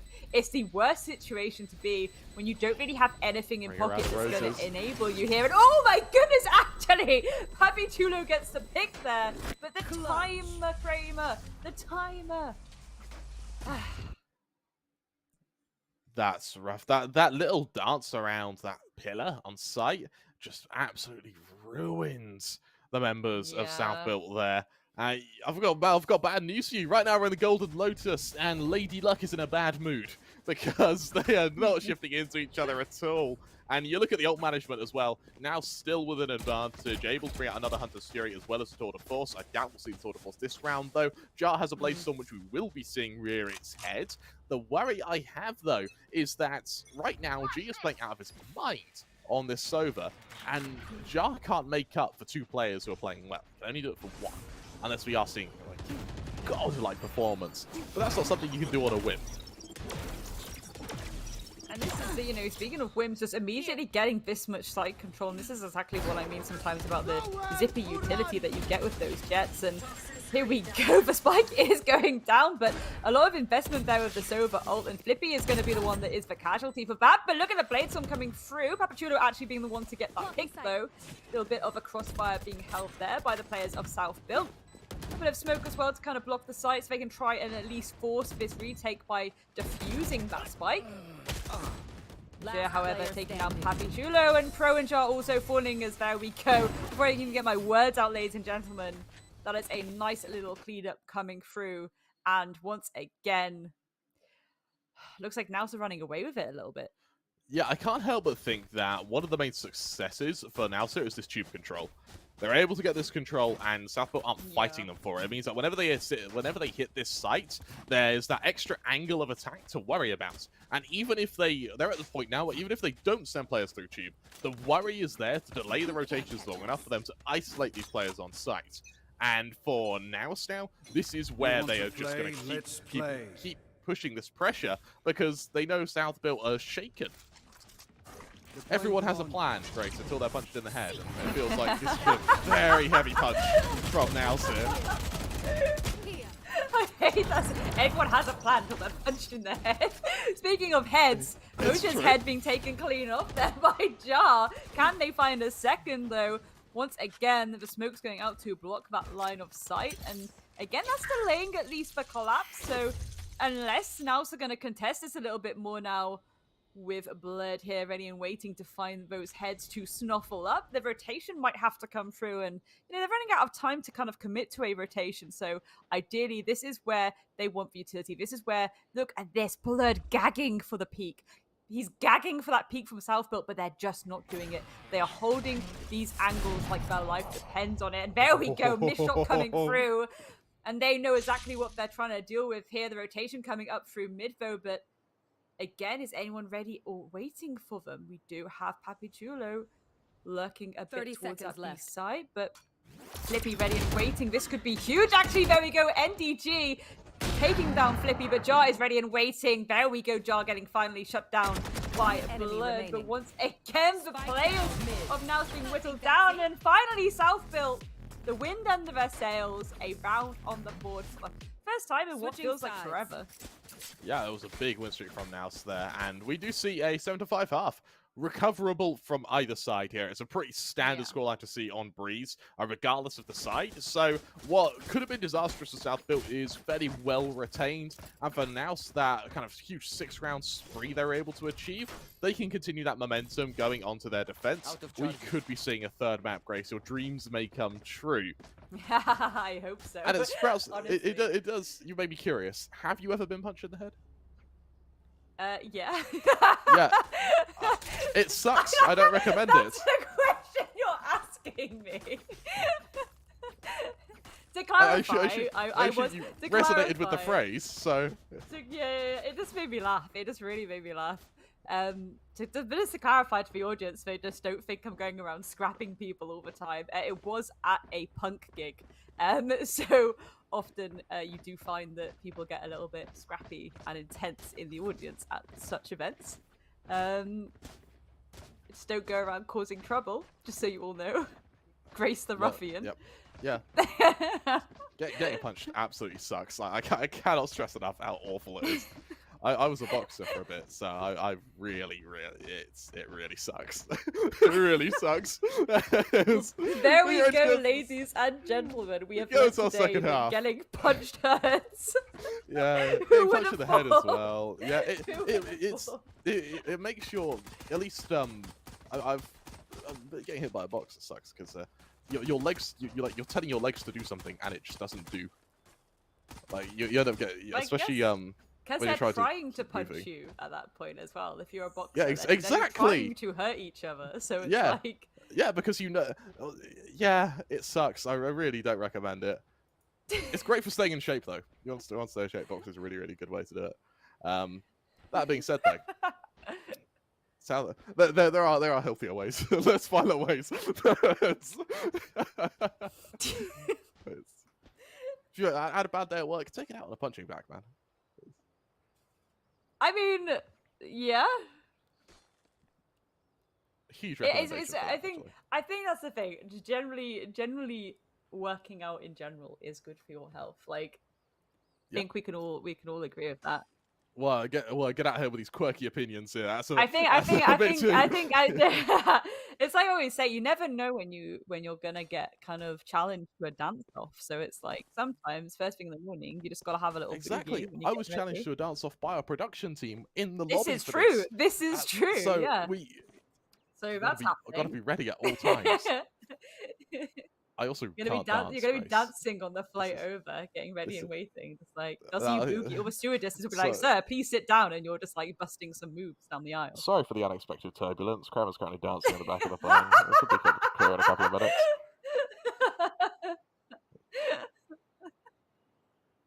I'm here for it. I'm here for it. Our Phil has been that we've done the Phil segments. Yeah, I'm so here for it. I mean, yeah, back into the game. I think we're looking at the util. This could be quite spicy for the approaches of South Built. Look how much intel they have, and that's going to be useful when it comes to approaching these sites, especially on those shorter angles. It's really going to give the information they need to start to line up their shots and win their ones. So speaking of winning your ones, he's just getting ready, sending his units onto site. There we go, spotted them out. They know exactly where they're hiding, and they can start reacting to it very, very well. We've seen Asus pop off before. Can they pop off again on this opening attacking round for the side of South Built? And no, they are actually shut down by Mojo after a few little trades back and forth on both sides. Mojo ready and waiting for the approach from Papi Chulo, but for now, a little bit of hesitance. One enemy remaining. Bit of quietness. G getting the pick there on Papachulo, and here we go. Poor Pro left by themselves, trying to run away desperately. They do have the spike, so if they can go for a little bit of the old bait and switch and get that spike down on A, that could be quite amusing. But again, a 1 versus 4 post plant in the best of situations. Well, if that's your best situation, it's not ideal, but there we go. The Team Ace coming through as NDG getting a beautiful pick there down that midsection. And now 8-5. Worrying as well, because you now have, if that round was won by South Built, you set themselves up for the equalizer. In not being able to win it, though, suddenly we're going to see a big lead come from NAOS, and it means that South Built have to be all the stronger on their attack once their Vandals come out. And we're talking not quite flawless. You have 1 or 2 rounds leeway, but you really need to be on your game if you want to be able to shut this down. Yeah, 100%. But again, as time goes on and the eco changes, you're going to have more access to better weapons, more utility. And again, the utility is the name of the game for Self-Built, in my opinion. Is, as I say, they have so much intel they could be bringing to the table. We want to see those buys come through. Roger, Finalvo already in waiting. I mean, absolutely having an incredible game themselves at the moment. Ready to get bullshy with it as well. Look at this. No more. Ooh! So a clean shot from G. NAOS now really looking to put their foot down, and there's a bit of a lurk coming through mid here, but that's already been spotted out. The engagement's been committed to. Chamber low on HP is still going to survive nonetheless, though. With NGG ready to go through this Viper's wall, this could really be cataclysmic for the rest of South Built, and that it will be. NGG good for the first. Snakebite goes down, making that the second. All the while, his teammates are chiming in for these kills, and with that, Jar's spotted out. NGG makes it 3. NAOS go 9-5 into the lead. 9-5 indeed. Pressure certainly on now for the side of Self-Built. Again, though, maybe just still warming up to their approaches, but I just really want to see, yes, I get the fact that they're committing, but they need to be reacting a little bit better when they are getting this information. And if they're not getting the information, especially when they have 2 agents that have a mountain of if not 3 actually, because technically the Sky, you can get a lot of information as well there. It's working around that utility, you know? It's making sure that you're using every single piece to get those kills under your belt. Because as I say, if you get that opening engagement, 9 times out of 10, that will translate to the round win because you're the one setting that momentum, especially if they're not able to get their trade off immediately. Yeah, I actually like this early timeout from South Built. Usually when you have a, usually when you call a timeout this early, if it backfires, then you have no way to pause the tempo for the rest of the half. But for South Built here, you're about to take your full bite, you're against a bonus. Statistically, this is a round you win. If you can break the tempo going into it, you reset it, win your round, tempo's in your favor, and you could be relatively comfortable going into the rest of this half. The one thing that is going to play against them, though, is NAOS invested relatively heavily going into this into their second round. 3 Bulldogs, and a Bulldog still has a... It stands a chance against a Vandal and a Phantom at sort of all ranges. Unlike a Spectre, which sort of only fares at point blank, there are some Marshals to kind of tenderize the opposition, and the Bulldogs to deliver those killing blows. So NAOS do have a fairly good buy here, and with some early recon darts and early drone usage onto Papichulo, he could be in some trouble here.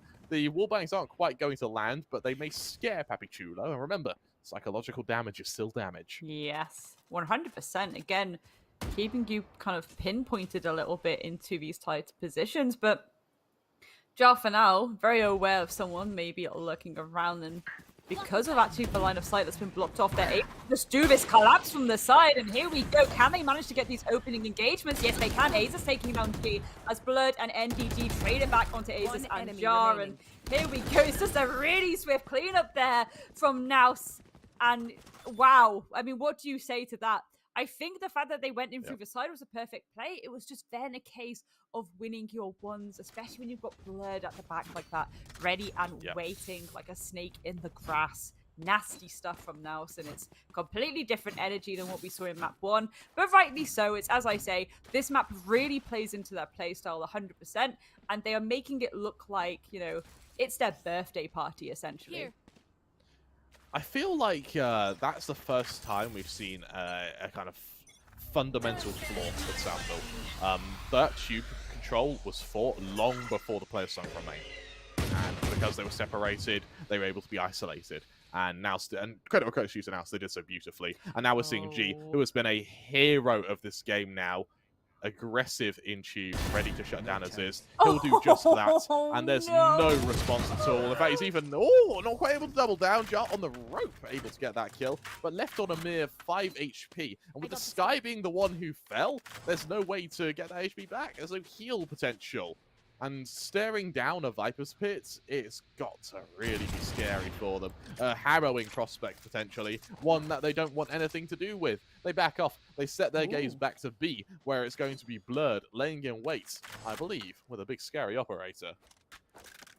Big scary operator indeed, but I love the fact that they've left the Sova there to kind of bait. We saw a few pre-fires through the Viper's Pit just to maintain bad defense around the A site to leave B. Nice and clear. Here we go. The execute coming through. Jar ready and waiting, but Blurred is ready and waiting by himself as well, ready to get that trade off. And Papachulo with a trade of their own. And this is a moment with a rotation yet again coming in thick and fast, but the line of sight is cut off. And rightly so, because you don't want to give NAOS an inch because they will take a mile. And there we go. It's now in post plan. And that was played gorgeously by Southville. Absolutely. Papichulo baiting for Flippy as well. I really like this. Papichulo, good for another. Kakarot taken down, leaves us now level with Moya's trade. Through the smoke, though, NDG sees the Gunner Pro, and that will seal his fate. 1 versus 2. Neural theft available for Papichulo. I don't know if he'll risk committing it, though, as NDG swings out. It's a bullet to the side of the head, and as that bullet goes skull, mush, skull, wall, any hopes and dreams lays fragmented on the floor below them. That's such a shame. Like, again, I think it was so good of NAOS to immediately pop that Viper's Pit. You know, it was going to completely delay that approach from the A side. It's just the hesitance there that was coming through, where they were like, oh, are we going to try and commit to this despite the fact that we've got this Viper ult on our hands to contest with? I think the rotation could have come through a lot quicker. And ultimately, yes, there was a little bit of a spicy moment where numbers started getting whittled down, but then finally once they were able to commit to that execute again, just through the fact that they were allowed to bait a little bit onto A and keep the defenders there, it's just a case of the util then not being there to cut off those lines of sight. To begin with there was, but you know, a lot of this util is timed, and well, speaking of time, the timing here is they are just getting stuck in. A lot of lines of sight being cut off, and again, that is how you're going to be able to get this spike down if you are Southville Esports right now. Kakarot's positioning being shown, but they are going to send out a little bit of a flash grenade to try and prevent anyone from swinging out, but it's not coming through because look at this, Southville are focusing that objective. Well, the timing doesn't quite favour Moya there. Somehow Moya survives that. And with Blurred also holding the flank, Pro's been hit by a bait switch. Now with 2 players confirmed to the flank, Southville, how do they respond? They respond with aggression. They force out a fight on one of these angles. There's Kakarot, who's isolated, finished off. There's the neural theft. Aziz there to trade after Flippy falls, leaving Blurred in a 1 versus 2. Winning this would be map points. Losing it, though, and suddenly their economy takes a hit. The good for 1, but the Headhunter won't find any more heads. It'll be silenced by Aziz, who had such a strong map on Haven, is now looking to come alive on Breeze to try and combat the effectiveness of Blurred on that chamber. 11-6 the scoreline, and I'll tell you what, I was quite happy with Southville's change of pace there. They went for the methodical hit to B, and now they just rush that A site. They get into position, and now look at the ultimates available for them to aid them now in what is going to be another attempt to keep NAOS off of map points.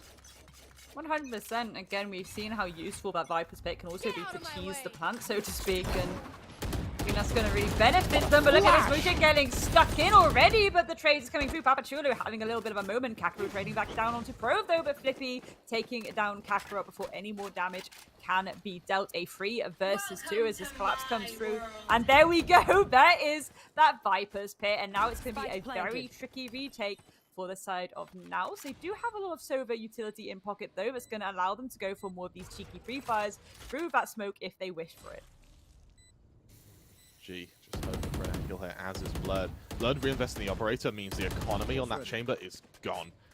A save here isn't out of the question, especially if his teammate falls here. But hit by the vulnerable, shifts closer, caught out by Jar. There goes that operator, and it's 1 very lone Sova against 3 very angry opponents here.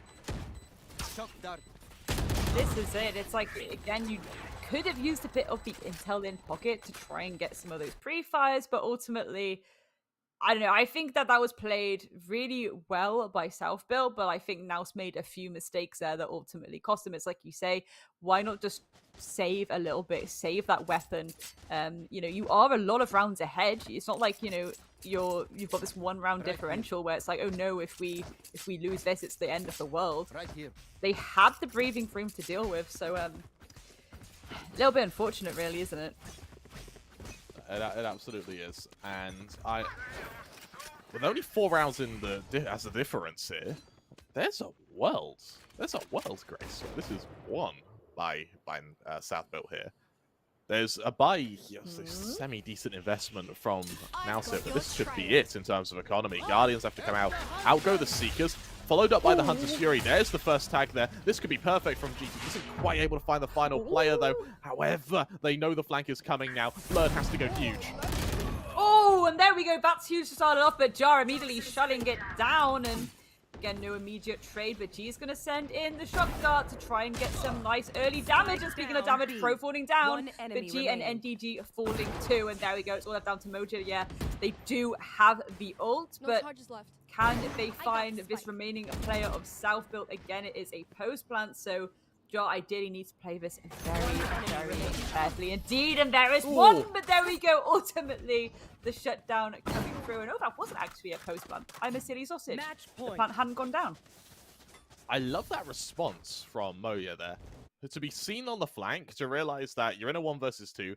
Don't let Yar isolate the 1v1s. They swing together and hurling that 1,000-folded steel Mark II into the skull of Jar is a very effective way to kill him. Who'd have thought? As now, South Built, they need 5 rounds on the bounce if they want to be able to take it to overtime and have a chance at winning this map. NAOS just need 1. It feels like even though Yar is still playing well at 18-16, I believe, top fracking the server, South Built may be sitting on a busted flush here, as they're going to be going on to an unguarded A site, but that means the retake may be even harder, especially against the null command available for Kakarot. 100%, and Jar ready and waiting.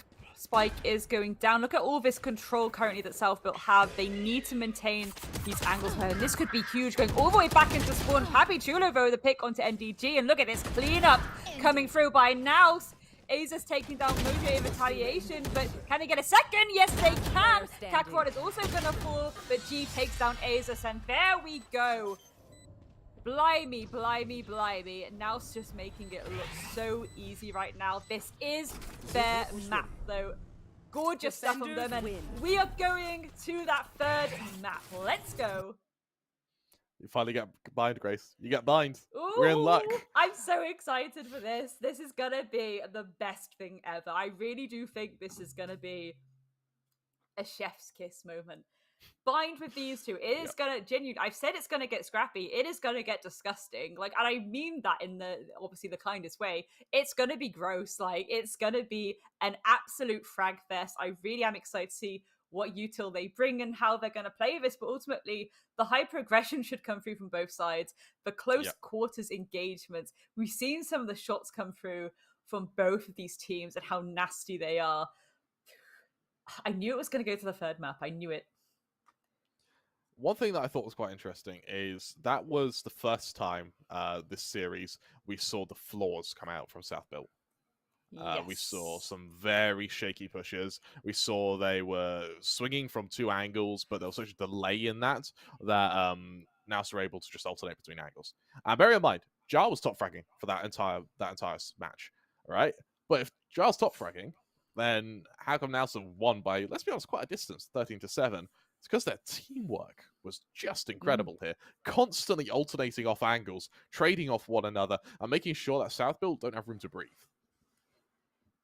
This is 100% it. Like, it's one of the maps in their map pool where they do have the higher win rate. You know, weirdly, I think the only one with a slightly higher win rate is Fracture, but they haven't actually gone to Fracture that much. So I'm not really going to consider those statistics to be too on point. But when it comes to Breeze, they are so, so comfortable. And, you know, we just saw exactly why.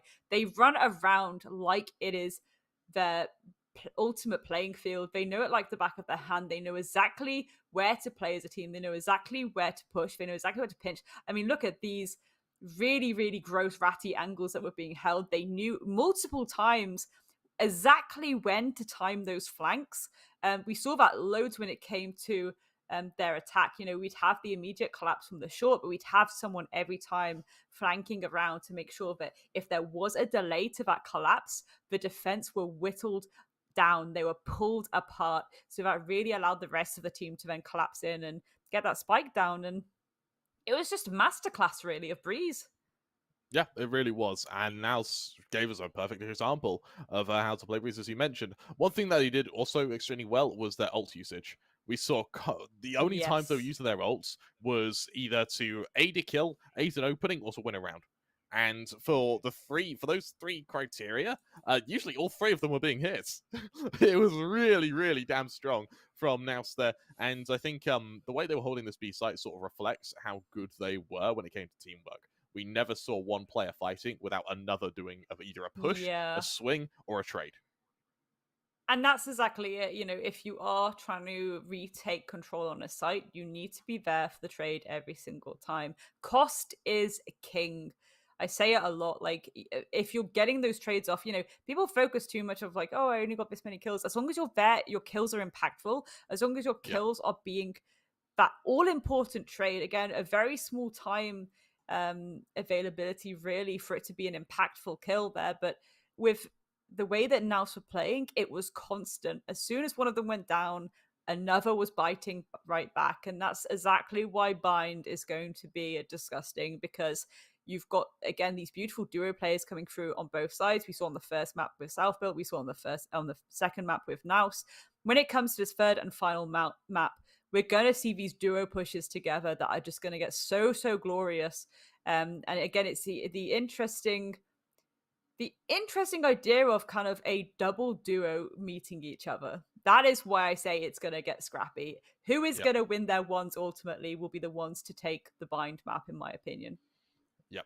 On the topic of MVPs, I want to see G here towards the top. I think that's, you do see there G. We go. He had a really good game on that Sova. And it wasn't so much Moyo having a bad game on NAOS, it was more just G was opening. He was entering, he was getting the clutch kills, he was getting the info gather, he was landing his ults.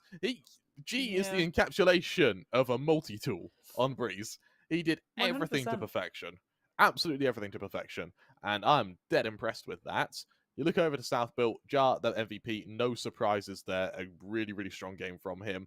I think I would have liked to have seen a little bit more from Pro. I feel like there was certainly a Sova diff there. But of course, we move on to Bind as our next map, where Sova isn't all too common. What is common, though, is that Raze. So Aziz gets to hop off the sky, go back to his duelist, and we're going to have to see how that matches up against NAOS. And that's exactly it. Again, close quarters engagements. You want utility that's going to cause as much damage as possible in that small space that you're taking these engagements in. Again, damage will really be the eyes on the prize here. Winning your ones, getting those gunfights under your belt. You know, I've spoken previously about how the opening pick translates to the round win. This is especially the case with Bind, because as soon as you lose that initial momentum is when you let it fall away from you, because people are able to just constantly get your number. People are able to duo pinch you a lot more.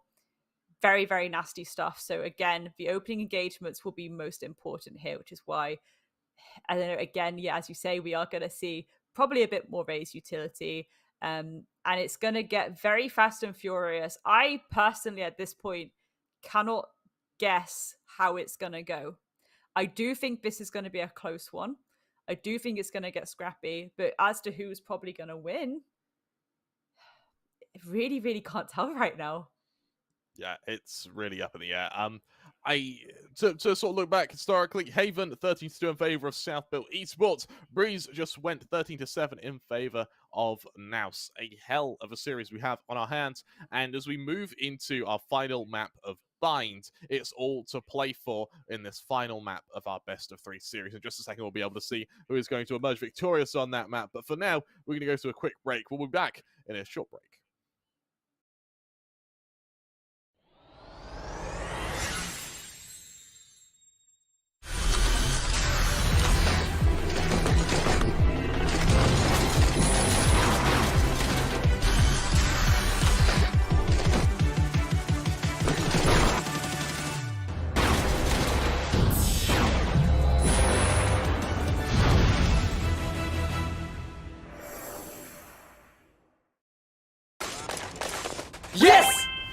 यार game क्या super smooth चल रहा है। Asus gaming laptop, वो भी amazing deal के साथ, and I can pay आराम से with a 12-month no cost EMI. Crazy! कहाँ से लिया? Bro, JBL earbuds at 45% off. उसके ऊपर free Kindle and Audible subscriptions. Can you believe it? अब ये देख। Whoa. शांति। कहाँ से लिया? Sorry sorry Hey, you! I'm tracking my run on this new smartwatch I got. Noise का 70% off. ओह, मैंने सोचा ऐसी डील पे मैं भी अपनी फिटनेस बढ़ा लूं. Seamless Bluetooth calling. Hey, I'm running towards you. Yeah.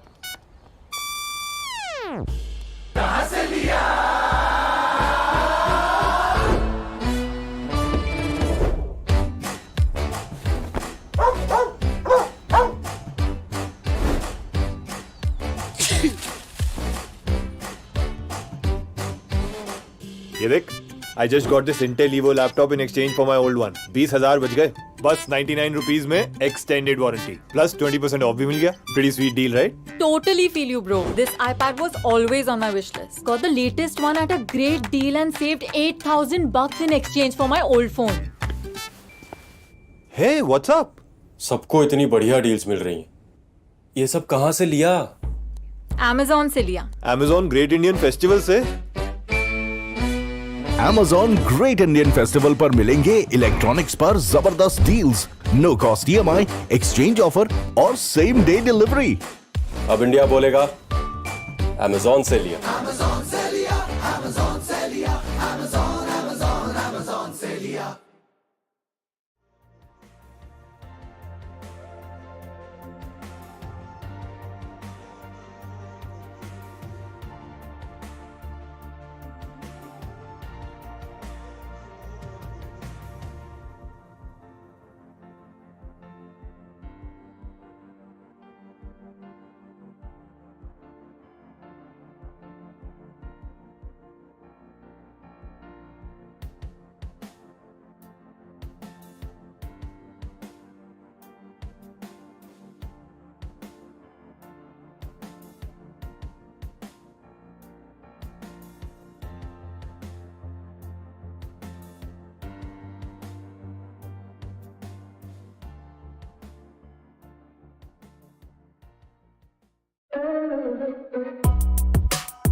Welcome back. Maybe you weren't ready for that. We entered the break early. We just couldn't wait to get into bind. So we told production, sod the break. As you know, the casters decide when the game starts. And with that, the game's going to start now, damn it. So we just saw an incredible opening map of in which South Blue Esports were able to win 13-2 over on Haven. We then went to Breeze, where NAOS were able to retaliate 13-7. We now move to our deciding map of bind, and it's all to play for between these two teams. I was worried for a bit; it may have been a bit one-sided, but this isn't a battle, Grace. This is a war. 100%. This is it. Like I could feel in my bones we were going to get to the third map. Again, looking on paper, looking at the way the map vetoes were coming through, I was like, this is going to be spicy. Yes, granted, South built that first map from them was phenomenal. That is such a massive win. But I do think a lot of that is to do with the fact that NAOS had to start on that defensive and less favorable side. Again, 3 sides to defend on when you've got 5 of you spread across like that. It is difficult. You have to make sure your rotations are on point. You have to make sure that utility and that early round aggression is there. And that wasn't quite coming through from NAOS. When they got to that second map, however, again, their map pick, a map they're very comfortable on. They're so comfortable for these long line of sight engagements, and they're so comfortable to play into the kind of ratty flanks as well. I was 100% there for it. I love the ratty plays. They are just fill me with energy, and ultimately NAOS did pull it back around. And as I say, this is the glorious thing about a best of 3. Unlike yesterday, where it's like, if you're out, you're out. Today, it's like, okay, we lose that first map, but we still are in it to win. We can still pull this back, push it to that third and final map, and thus, here we are. Here are the beautiful map picks. Again, as you can see, a 13-2 followed by a 13-7. So again, I do think that, to be fair, hats off to Southbuilt. They were putting up a fair fight on that Breeze. This is ultimately 9 times out of 10, you do expect teams to win their map pick. They've chosen it for a reason. They're feeling comfortable. Their support staff behind the scenes have been absolutely going gigabrain mode. And yeah, Bind is the decider. As I say, it's going to get scrappy, going to get fast and furious. Very, very close angles to contest with, especially if you are then in a situation where it's a post-plant retake for the defense, as an example. Think about the tiny angles you have to come in from. And 9 times out of 10, so much utility is thrown at you in those moments. You have to essentially go in blind with a little bit of a run and gun. And that's where we get some really nasty plays, some nasty shots. Certainly ones for the players to clip and save later and have a look at and be like, ooh, that was a spicy one for me, actually. I think that owes you guys buying me a pizza, actually, that insane clutch I did. So lots of potential for things like that to have. Look at me stirring the pot already, getting the players hyped up and ready to order each other some food later on. But that's what I like to see. I like to see the fast and furious action, the spice, so to speak. To our fans, to our viewers from the Philippines, there must be like a national food you have, because I know for Indonesia you have like Indomie, all sorts of Indian food's amazing. Is there one for the Philippines? And if so, what is it? Do let us know in the chat. Of course, we're kind of quirky when it comes to casters. We do have it open. We do see what you guys say, and we do see all your lovely comments, and we love you all too.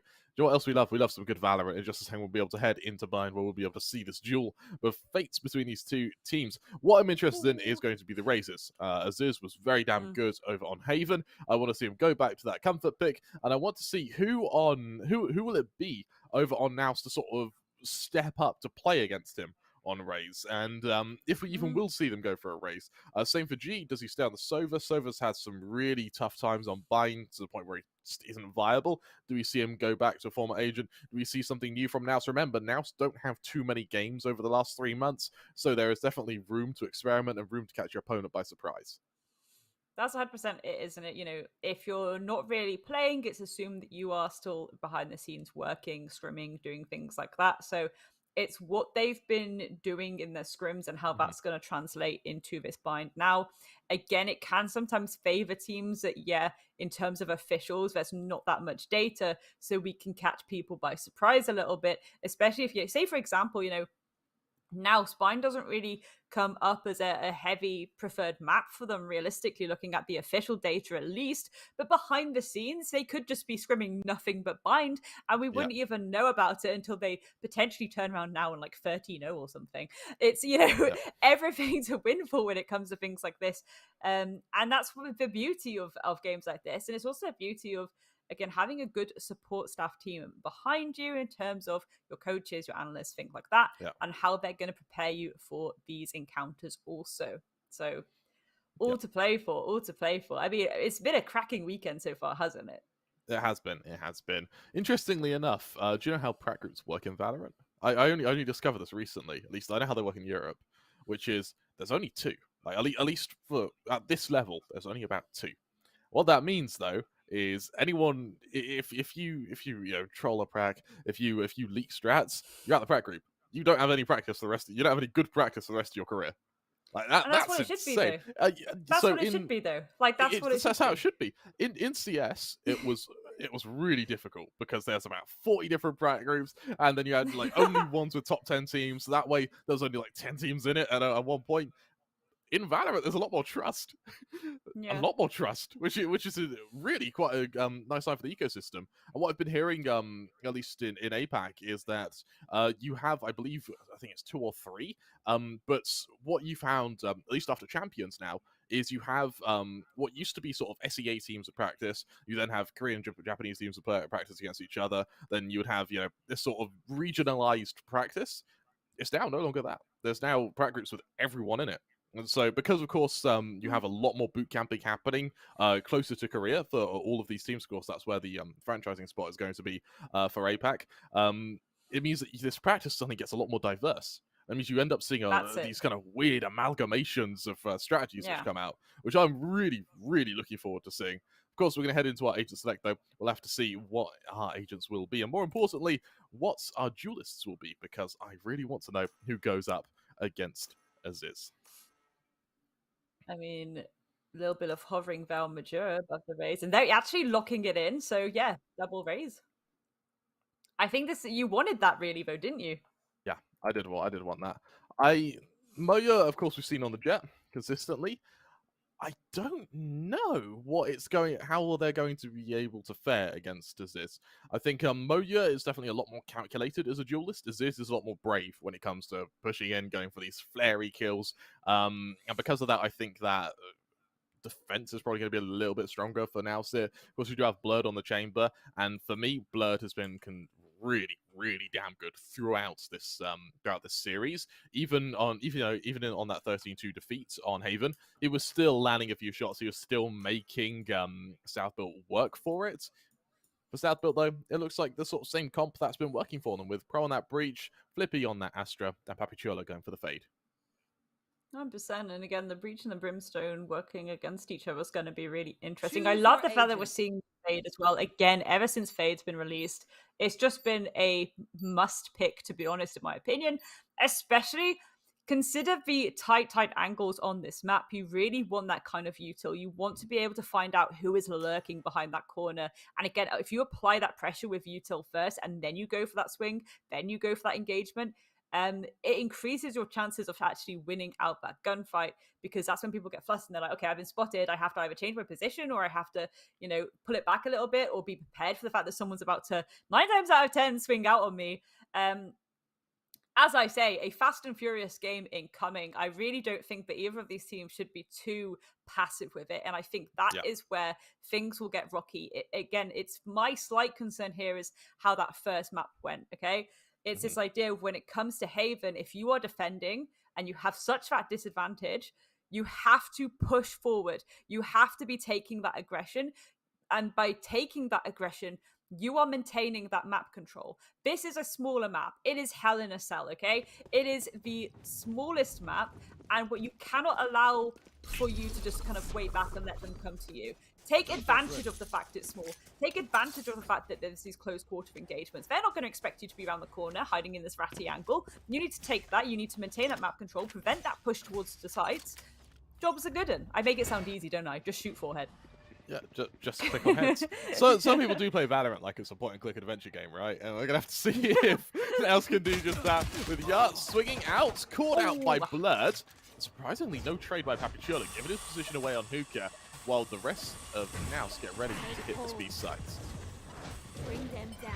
Absolutely, and again, this is what I'm talking about. Loads of util on both sides coming out. So many lines of sight blocked out. It is chaos. It is hell in a salad, and the spike is going down. And there we go, Major getting the pick down to Flippy to completely clear up that B site. And G has something to say about it, Bo Pro falling down as well. So now a very awkward retake. Papichuelo managing to get one, but can they find another? No, they can't, because Kakarot, Prince of Saiyans, has something to say about that Asus. We've seen them pop off in the last game, and there we go. Another one under their belt, a 1 versus 2. Can they bait this into the 1 versus 1s? Are gonna send out the Boombot, try and have a little bit of a stick potentially, but Mojo ready and waiting. Beautiful shot there, and gorgeous, gorgeous stuff coming from the side of NAOS.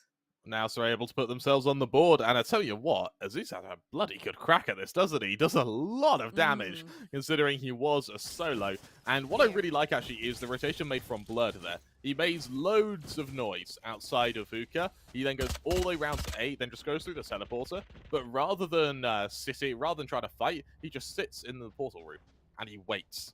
And he lets South Built panic. He lets them try and out-rotate themselves and try and kill him. And so as they're not focusing on the spike and they're focusing on him, he's doing his job. We're going to see once again NAOS go for a very fast and very swift take of B long here. And there's not going to be much of a riposte from South Built.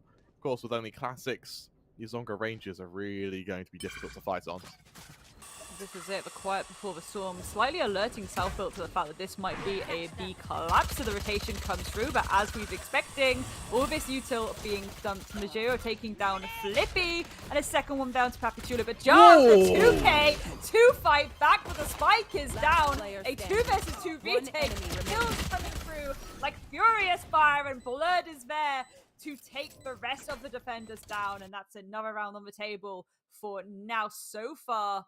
Again, really working that aggression, really working that utility in their favor. What a round by Jar there. Even though they don't win it, that damage was enough. The fact that NAOS now have to go into this third round, look at the buy they have. 4 of their players have nothing. And then Blurred is sort of working with a Spectre. I guess this means he has the op economy. But even then, this is not much of a bonus anymore. This is just a buy. Except it's not as strong as the Vandals over on South Built. Winning it, though, would be monumental for them, and it would really establish a lead here. The concuss is going to allow Shouts control to be established, as this is going to be tickled through the smoke, but nothing more than a graze from that initial shot from the Phantom. Absolutely, but this is what I'm talking about, the pressure that can come through from that Fade utility, and Asus is very aware of it, and they are desperately going for the pre-fires, but in the meantime, at least they're doing a good job of holding back this approach, and that is the name of the game when it comes to this map. Blurred getting a little bit taken out there, a good contestation, but Papichuelo ultimately winning that out, and again, that's at least going to alert the attackers that there's only a few players on site. 3 at the most, and that's going to allow them to try and contest this with a bit of a split push now. Yes, they're still applying Showers pressure with that Fade, but look at them stacked up here, ready to take the fight towards a ready and waiting Jar. There we go, tons of util coming down as this collapse comes through, but Jar ready and waiting is actually taken out, as is Pro G, and Kakarot having a little bit of a good one, but Papichuelo coming round on the flank. Can they shut down this spike? No, they can't, and now it's a post plant. This is going to be such a difficult retake now for South Built. 2 versus 3, and there's been so much time for NAOS to get into their afterplant positions. Retaking this is going to be almost impossible. Moya in lamps on the close angle. Won't be challenged just yet. Spike gets tapped. There's the swing. Kakarot good for the first. Kakarot good for the second. And I said, if NAOS win this, it would be monumental. They've won it. And my God, it's monumental. Now for the members of South Built. What do you hope to do? That Nightfall was absolutely perfect from G, and it means that for South Built, they just weren't able to defend that initial take. They have a Nightfall of their own now, but my God, if that, will it be able to be used to the same effectiveness? I've got my reservations, and with a Viper's Pit available as well, NAOS can just jump onto a site, pop the ult, and then just allow Southfield to be left to stew. I doubt we'll see the ult this round, though, especially against pistols. Jar on the close angle, we've seen what he can do with this Headhunter just mere rounds ago, and I imagine that memory is still painful for the members of NAOS. They're a little bit reserved on their assault to this B site, but they are running into the belly of the beast here with a stack readily available. I mean, the stack indeed. That is a nasty stack lurking around that hookah area. The boombot going through to try and allow some breathing room for this collapse. And Asus actually being pushed back a little bit there, but Majir ready and waiting. The trade does come through by Flippy Bow, and no immediate trade just yet. Again, a few jimmies rustled on both sides. The teleport coming through so they can at least attempt for a different collapse, but Pro ready and waiting. G falling down, NDG with the trade as well. Again, I said it would be scrappy. We're in a 3 versus 3, lots of casualties on both sides, and the third rotation, the third attempt at a collapse is going to come through, and again, scrappy.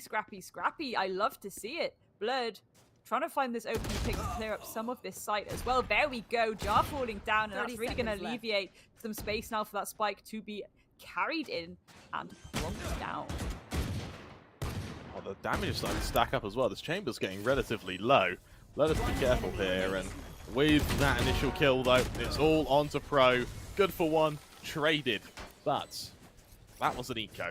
To make now sweat that hard for an eco, it's pretty damn effective. But on the flip side, Blurred is starting to feel his confidence, which is now quite worrying if you are over on Southfield, because last time he felt his confidence, he tore you apart on Breeze.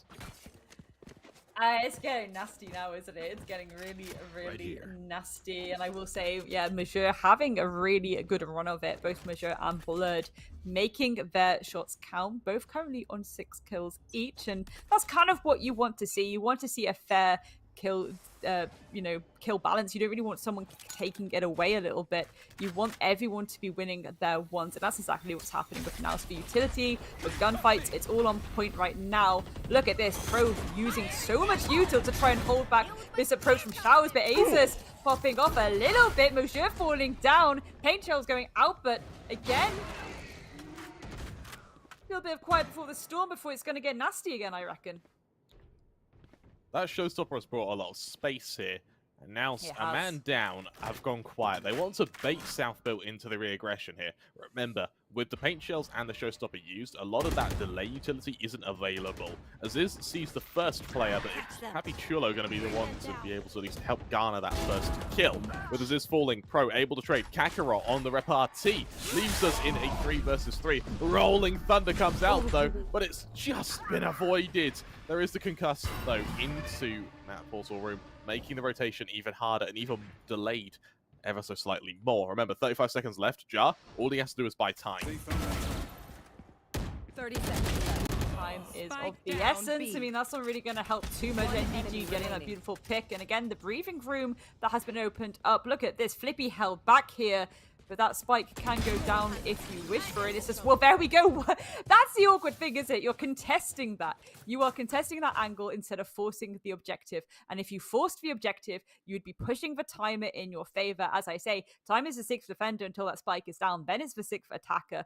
Ideally, I feel Kakarot should have just tried to stick the plant there.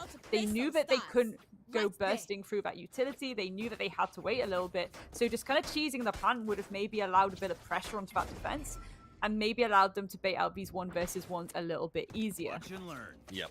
What's interesting, though, is, as we were saying, now struggling against the ecos of Southfield. That's now seen here. They lose 1 round, straight to an eco. They didn't have any economy to be left in the back pockets. There's no trust fund here. We're in a recession, and with a couple of sheriffs to work with, for NAOS, tour de force available. This is against the other French connection available on Southfield here. As Aziz on the high ground is going to have to hope for this opening and potentially just get away off the back of that. Paint Shell's going to do a bit of damage. We're going to see Moya dive into Hookah. Good for the first. Oh, can't quite make it too. As Aziz regains that control and lamps. This is the important thing as well, isn't it? It's about regaining the control. Green Shell's going out, followed by the Boombot. And again, it's about pushing them away from this swing onto you, Asus. potentially about to make an aggressive play of their own. Not quite yet, but Blood, however, taking down Flippy. The pre-fires coming through from the smoke, only to be joined by their teammate. Can they do a bit of a dual push? At least a trade is there. Papachulo with a second there before being shut down by Blood. All left down to Jar now. We've seen him working before. There we go. One onto Blood, and it's all left down to Kakarot. They have to go for the teleport, but rightly so. That audio cue is going to let South Built know exactly where that spike is going to come from. And the Viper's pit goes down, but Jar ready and waiting. They can go for a few pre-fires if they wish to, but look how calmly they seem to be playing this. They know it's a little bit of a ring around the rosy, and Kakarot actually being bolshy with it, planting it there outside of the smoke, so this could get very, very nasty very quickly. There we go. Beautiful shot. Beautiful. Another thrifty. Another thrifty. This is Grace. This is turning into a battle of the pistols, because now they go 5-1 up. Southbuilt now in. Yes, they buy, but to what extent, frankly? It's going to be the odd bit of armor, the odd pistol. It's not much to work with here. And you look at the ult management as well. You've got that Nightfall available. You've got that Orbital Strike. This is up against a single Cosmic Divide on Flippy, which may be able to cancel audio cues, but I don't know what good it's going to be in conjunction with Spectres, pistols. It's not a great buy for Southbuilt, which means foregoing what is going to be the guarantee of a draw or better to NAOS if they can hit the 6th round here. 100%, but at the same time, hats off to Southbuilt because these trades are coming through from them. It's just, again, these close quarters engagements are going way more in the favor of NAOS because of the util that they're ending up throwing towards Southbuilt. Oh, beautiful shot there by Kakarot. Asus falling down, as is Pro, and already Kakarot beating themselves a little bit. There is the 3rd kill, and they rotate to join their teammates for this gorgeous collapse now. Look at all this util going down. Papi Chulo also down, and before I can even get my words down, a flawless on the board. NAOS taking this away. Goodness me. What on earth was that from? What on earth was that from Kakarot? It's a certified four moment, isn't it? If it moves, it dies. If it dies, he moves on. And 9-4, currently top fragging the server, accompanied by Blood. When you say a Chamber's top fragging, usually you expect the players to be with them to be the duelist. In this case, no. This Viper has some bites to them. And as Jar brings out the first operator of the game, we're going to have to see if that is going to be the requirement for these turntables to turn. Oh yeah, it's the fight for Jar control as well. And again, so much util invested into the showers area at an attempt to try and hold back this approach, but it's just so gross right now from NAOS, and Asus praying to hold on to this area, but no, NDG has something to say about it. Jar holding this long line of sight of the operator, gets the pick off there onto Missouri. Can they get a second one? The util being sent the Prowler, but they managed to shut it down for now, ready and waiting for the approach that's now actually being rotated. So again, really well played by NAOS. They know when to rotate, Kramer. This may very well be a 7-1 lead from NAOS. I was expecting. You said scrappy. I was inclined to agree with you. You said it will be close. I was inclined to agree with you. This is turning out to be, well, certainly one of them, as NAOS currently looking to set themselves up for a 7th. Yes, there are still ults available for Southbuilt, but they just can't. There's no position for them to be used in. And I want to highlight, both of these teams have put such a heavy emphasis on controlling showers. A lot of the time, we're seeing the rounds get decided based on our first kind of 2 or 3 of them, usually on our first kill. And this is it too. I love the fact that NAOS are applying so much pressure to showers only to rotate to that B site every single time. The way that they're applying the pressure is just such top form. Really gorgeous stuff, and I'm excited to see what they're going to end up doing on their defense, to be honest. And yeah, a few exit frags there to pad out the KD for Flippy. I still would consider this scrappy, to be fair. I know obviously there's a 6-round differential now, but again, we consider the trades that we've seen from majority of those rounds. You know, one of NAOS will come in, get their entry pick, it's then immediately traded by Southbuilt. It's just when it comes to that late round, NAOS have already got the rotation. They've got so much control, so much map control under their belt that they are just running away with it. And it's ultimately just coming down to preventing that objective. That is where Southbuilt are struggling here. Blood. Fairly passive now on short, while the rest of NAOS I mean, fairly methodical with this push here, but all the while, this is while South Built like complete Showers control, and they're pushing very deep. They know this is a hit to beat. It's just a matter of how long can they delay it for the rotations to come in. You see the Chamber backing off now, making that dive through spawn. But is that enough? Remember, only Sheriffs here means that Utility has to do the bulk of the work. We've already seen a fair bit of it committed. There's the flash, there's the swing. It's good for one, but the trades have come in now, and more importantly, Ya is on the scene.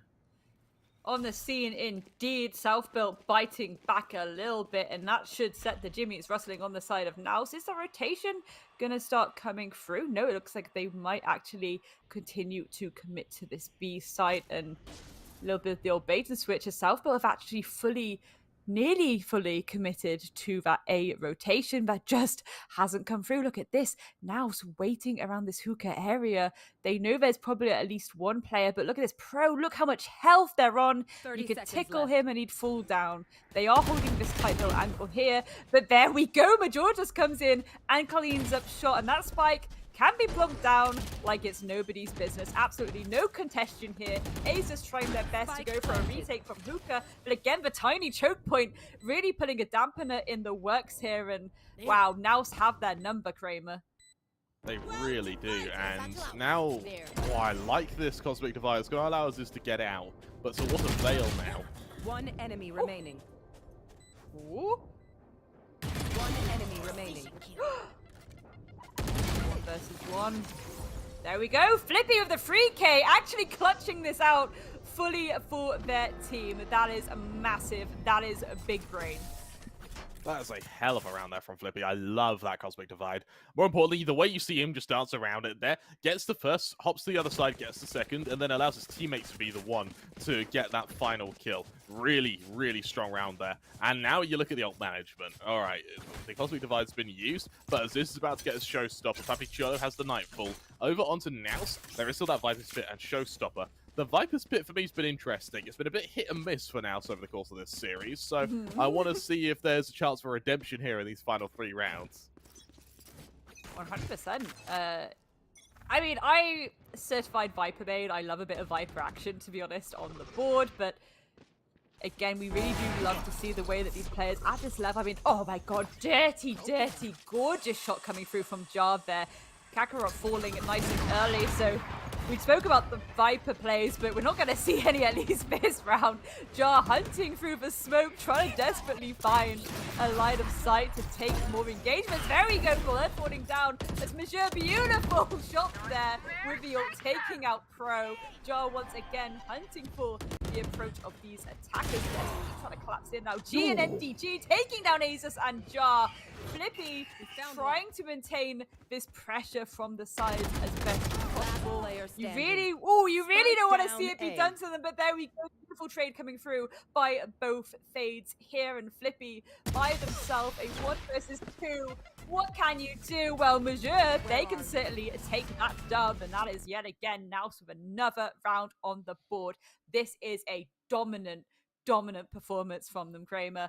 I mean, again, I thought, yes, it is scrappy. I just thought the round differential would be so much closer. Yeah, and remember as well, Bind is a defender-sided map.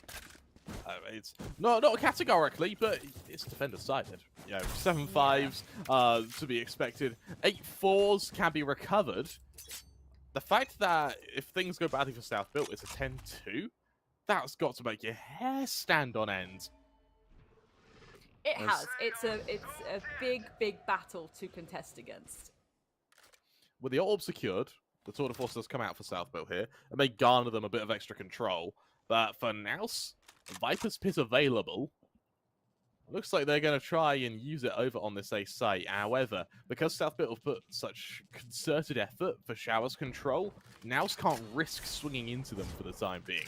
Instead, they've got to re-clear it, they've got to take their time, they've got to be slow with this attack. And for every moment they take of hesitation, South Built are able to push B short. They're through Hookah, they know it's a hit to A. And now the rotations start coming. Help is on the way, but will it come quick enough? Will it come quick enough indeed? Paint shells on both sides being tossed multiple times. Again, this is how scrappy it is getting. The spike is going down. A bit of a cheese fest. G comes through with the free K. That is huge. Blurred with one of their own. It's all left down to Jar now. We've seen him pop off, but a 1 versus 5 is a significant battle to try and take. What can they do? The smoke's blocking the lines of sight. Those all-important lines of sight that Chambers need. It is like salt on your chips. You need it, but Kakarot needs a kill. Even more, a flawless round coming through by NAOS Esports. And well, you said it'd be uncomfortable if it was a 10-2, but it looks like we're heading that way. It looks like the only salt we're going to be seeing, Grace, is going to be the salty tears of South Built as they seep down their face in what is turning out to be an extremely one-sided half. It goes to the final round now with an ult advantage with NAOS. With that orbital strike, playing the after plant is going to be very damn easy. And furthermore, with the Rolling Thunder available for Pro, that may be the only solution they have to what has been, and what may very well be, a very swift and very violent attack over to this B site. Violent being the main word there. Again, you need to be violent on this game. Teleport Voe to get you a bit to safety as a Prowler goes out by G. So again, gorgeous utility use here on both sides. Really trying to stick to the momentum. Really trying to ultimately stay alive right now as you're being pushed away ever more by this util from the attack. And they are just waiting for their opening to get stuck in. How do you hold them back? Well, that's certainly a start, Jar. Blood falling down. Chamber versus Chamber action. G getting the pick there onto Asus as well as NDG takes down Jar, but there's no trades coming through from South Built. And that's ultimately been the issue. The rotate's happening. The Viper's pit has been opened. It's looking like a Metal Gig with all this opening of pits, and Flippy ready and waiting in the smoke, trying to find a line of sight as Magur takes down Papashulo. It's traded back immediately. Flippy with the 2K, a 2 versus 2, and for now, the pit was only a little bit of a bait, it seems, Kramer. Another rotation. Cosmic Divide comes out, but that may not matter. Kakarot able to plant for long here. Rolling Thunder comes out. It looks like it's... I think it only hit one player there. We do still have G pushing in through elbow. Swings out. Spots out another. G's flank has been monumental now as Pro is left in a 1v2. Swings out. Caught out. G back 3Ks to bring a 10-2 half to level against South Built Esports. I mean, again, it's unfortunate. It's really unfortunate because I personally don't believe that this round differential really shows the full story of what's happened for a majority of these rounds. It has been a bit back and forth for a majority of them. It's not like, you know, South Built just kind of got completely flattened. Yes, granted, there were a few flawlesses towards the end, but they've really contested it. They've really tried to meet the aggression that NAOS has brought. And to be honest, I'm so excited about the fact that NAOS were actually able to bring that aggression, because again, that map number 1, I was so worried we would see a repeat of that where they just weren't setting the momentum that they so desperately needed to set. But this third and final map, it's so impressive. It's really glorious stuff, and I think if they take it here, they absolutely deserve it, because that initial loss would rattle so many people. The fact that it hasn't, they were able to pull it back, and then ultimately on this map number 3, really scrap it out and get on top by such a massive margin. You've really got to take your hats off to them. Like, that is phenomenal work. You're absolutely right, and it feels like a reverse sweep is going to bolster confidence. Remember, this is just the quarterfinals. After this, you go into the semifinals, after that, finals. If you've been able to reverse sweep your quarterfinals, any prior mistakes, any prior problems in the best of ones are mitigated, because you reverse sweep your quarters. You go into your semis confident. You go into your semis, bear in mind, I believe they're against the winner of the Fancy United Todak game. Fancy United, a team that was at the APAC LCQ. Todak, a team that's been dominating the NYSG region for a good while. So you have 2 bloody good teams to worry about. If you've been able to reverse sweep the likes of South Built, then you're going to be feeling pretty damn confident, that's for sure. And it may be just what's required to get you through those semi-finals. 100%, a little bit of a dark horse, so to speak, isn't it? It's this idea of, I think, going into this, on paper, a lot of people were like, South Built should take this. And again, the map picks really did go in the favor of NAOS towards the end there. I think, yes, Haven was a little bit stinky, but I think that's most of it. Again, the fact that they started on that defense and didn't bring that aggression. the fact that they've been able to bring a very aggressive attack on what is a defender-sided map now of Bind. Yes, it's a bit fast and furious, but I really am expecting them now to bring that same level of aggression. I want to see the overextension towards the attack, delaying that push, delaying even any attempt of even a bait as an example, because we've seen both teams have some really good moments where they have gone for the old bait and switch. Certainly in this map, it's very prominent from the side of NAOS, but ultimately them going on the defense now. Those extensions need to come through, and they need to be landing their shots when they do go for those extensions. Granted, they do have the util to deal with, though, right?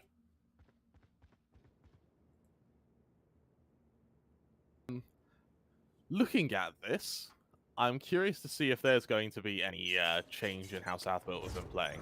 If there's any change fundamentally. Because on Breeze, they were very big on splitting sites, and it did come back to haunt them. I wonder if that'll be the same case here. Going to see some early aggression with Jar falling. That's got to be some salt in the wounds now, as NAOS look to continue what has been a dominant first half going into their second now. Aziz going to be swinging straight out, hunting for a player, able to find one as DG. Ooh.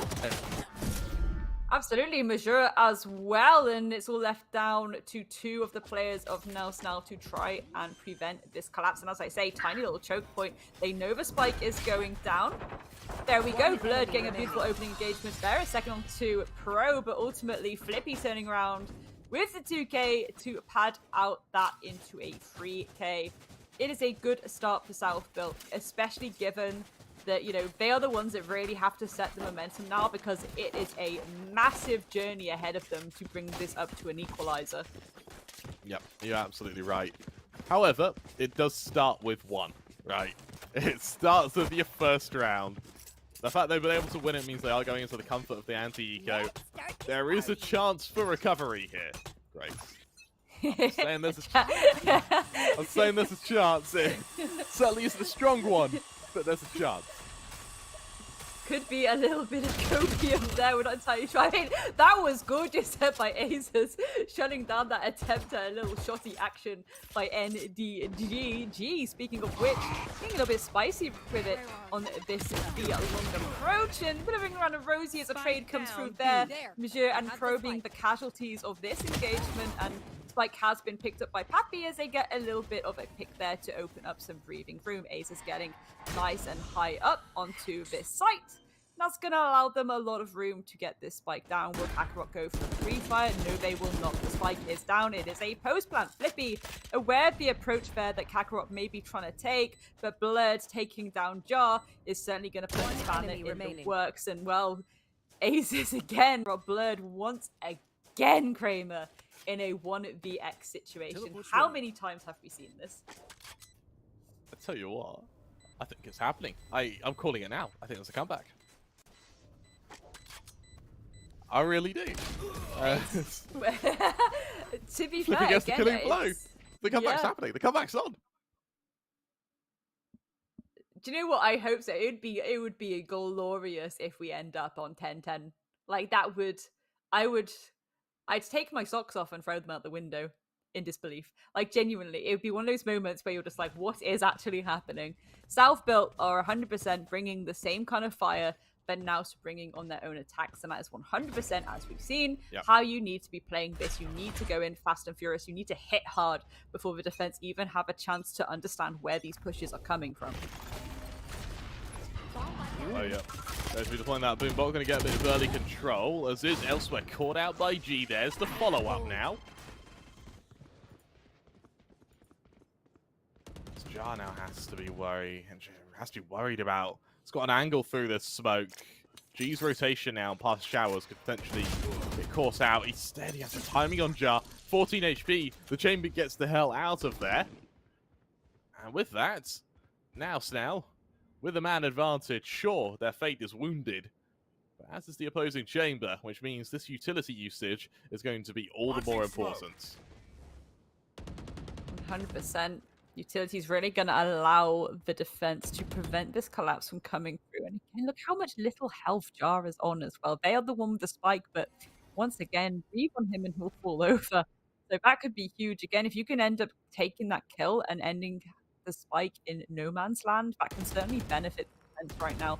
Again, information they're not really privy to, but chance is an interesting mistress too, not just time. And here we go, NDG ready and waiting, gets the one there, gets the second. Flippy falling down, as is Papi Chulo. NDG waiting for their second one, but Pro feeding themselves a little bit. They're okay to take these engagements for teleportation all the way to B site. It's going to be a 2 versus 1 post plan if they can stick this spike now. Kakarot swings out, instant shutdown. Pro finished off 11-4. However, that was the bonus of South Built. That was the bonus. So this could be where things change, Grace. I realize this is military grade copium right now, but it's we're still huffing most heavily on it. It's interesting. It's interesting. I think if anyone's gonna create a comeback in a situation like this, it's gonna be South Built. Again, we look at the experience within this team, both in players and support staff. We look at their ability to pull things back previously in the last few months in other matchups. It's doable. It's certainly doable, but NAOS have just brought the absolute thunder in this. And speaking of thunder, look at this. Pop shots going out all around, pre-fires all around. I'm here for it. This is exactly what I want to see. I want to see the nasty, nasty aggression. Gorgeous affair. Papi Chulo taking down Kakarot though, and that's going to open a little breathing room for this collapse to come through, and that spike should be able to go down Trailer. Really looking worrying now. Down to the 4-on-4. Really well placed paint shells, followed up by the Nightfall. Mark's been, at least for now, compromised as DGG shuts down as is. They're trying to swing out all low on HP. Jar's able to follow it up though, down to the 2 versus 2. Blurred though is starting to go godlike. Blurred is looking to ascend as NAOS now make it 11. Oh, they make it 12, even worse! They make it 12! It's happening! They're just gonna take it, aren't they? I feel so bad for Southfield. Can they pull this back? Can they get 8 rounds on the trot and still be in it to win it? I'm hoping, I'm praying, but ultimately, again, if NAOS take this, Kramer, if NAOS turn around now and steamroll this round, in my opinion, they deserve it. They have played this map so well. It has just been, like, second nature to them, honestly, and all my fears going into this from them have been completely erased. They are just absolutely on point with this util, with this aggression. And once again, speaking of aggression, the immediate dance of utility towards that hookah area just to push out anyone that may be holding these ratty tight angles. And again, so much information can be actually gained by just sending out bits of utility like that. Jar, playing relatively passive for the time being, knows that he's lost Xiao's control. He doesn't know how deep G is though. NDG swings out, caught out by his ears. The pre-fire's perfect. Jar able to double down. The trade is there though, but nonetheless, now are a man down. Paint shells are going to delay the plant just a little bit. Moya though is going to have real issues leaving showers, especially with a player on the close right. Shot from the side of the head. It's going to all be on Blurred now to open it up. Tour de force, good for the first. Knows the second to worry about. Swings out, makes it 2. And with Kakarot chiming in, NAOS may have just put this to bed. It's all on Pro. He's good for the first 1 versus 1. Low HP on the Viper means that this is very doable for NAOS. But look at this rotation. Oh, I love this. Is he anticipating the teleport usage from the breach? 30 seconds left. This could be the read of the tournament if we actually see the teleport usage now from the breach here. But will it come through? That is the question on everybody's lips, because again, 15 seconds on the clock. I think you have to force the plan at this point on A, and then it's going to be a very uncomfortable retake. Here we go. The plant has to go down on A, and that retake is going to come through from Kakarot thick and fast. They've made their rotation through market, and now they are hunting for the head of Pro, and Pro has absolutely no idea. Well, they certainly have ideas as to where each other is. No! Beautiful shot by Kakarot, and that is NAOS taking the series against Southfield. A David and Goliath story, but ultimately David comes out on top. Kakarot, Prince of Saiyans, winning that out for his team. And what a glorious map to see from the side of NAOS. Gorgeous stuff, Kramer. It's a little bit more one-sided than we thought it would be, but hey, now's a well-earned victory as they play out of their minds over on Bind there. And once again, we said this over on Haven, and it's the same premise now. This isn't Southbuilt playing badly. Like they're making the right calls. They're taking the right duels, and I tell you what, in places they're winning these duels. It's just now's to playing out of their minds. A reverse sweep, 2-1, and a 13-4 way to end the series. Oh my God! Let's take a look at some of the highlights because Grace, there are quite a few of them. Oh, yeah, there really are. And again, it was just absolutely gorgeous from the get-go. Absolute aggression coming through from NAOS. They played it so well. They were gaining that map control by being hyper-aggressive with both willingness to take those gunfights and the util in pocket. And as soon as they had that map control, they were maintaining it. And that is the main point here. Yes, you can clear so much space and get the spike down, but if you're not maintaining that control, if you're not holding your angles, if you're not expecting and anticipating that approach from the defense, especially on a map like this, where again, look at the defense's choke points that they have to contest with. When it does come down scrappy, it wasn't a complete steamroll in terms of the kill count. You know, there were trades coming through on both sides, and rightly so. These are two very good teams. Southbuilt are an incredibly good team. The fact that NAOS have pulled themselves to this victory, you have to take your hats off to them, because they again, as I say, certain players right now, their teammates need to be ordering them pizza, in my opinion. 100%. I would be all over that. I'd be like, mate, what pizza do you want? Like, that is... You got a pizza token you ready to redeem. Kakarot pizza. Yeah, Kakarot pizza right now. Like, honestly, gorgeous stuff. Gorgeous stuff. I suppose the pizza is the dinner of champions, right? And it is. so that is absolutely going to be. So it's absolutely going to be taken up on, I'm sure. And for now, so you take a look at how they've been playing this attack. A lot of the time, once they realize that they're they're being surrounded, they pick an angle and they fight it. It's a really effective way to play when you are surrounded. And this is something that I don't think Southport really were able to adapt to, because there is no way to adapt to it. There is no way to adapt to it. You just have to win your aim duels, and now, I mean, they're aiming out of their minds. I believe the Hindi term is their jods.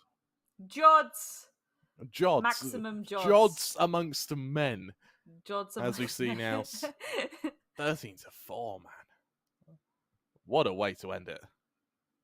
100%. And again, I'm just so stoked to see again how much that fade utility was just really coming into play here. Of course, I really do feel this is the map for Fade to just shine. So many close quarters engagements. It's scrappy, it's fast and furious. If you can hunt out your opponent, pin them down and get that dub and put that pressure on them, 100% you are going to be the ones winning. And rightly so. Look at these. I mean, MVPs, you could say pretty much every single player in this lobby, in my opinion. Yeah. That's how much of a good matchup this has been, especially on this final map.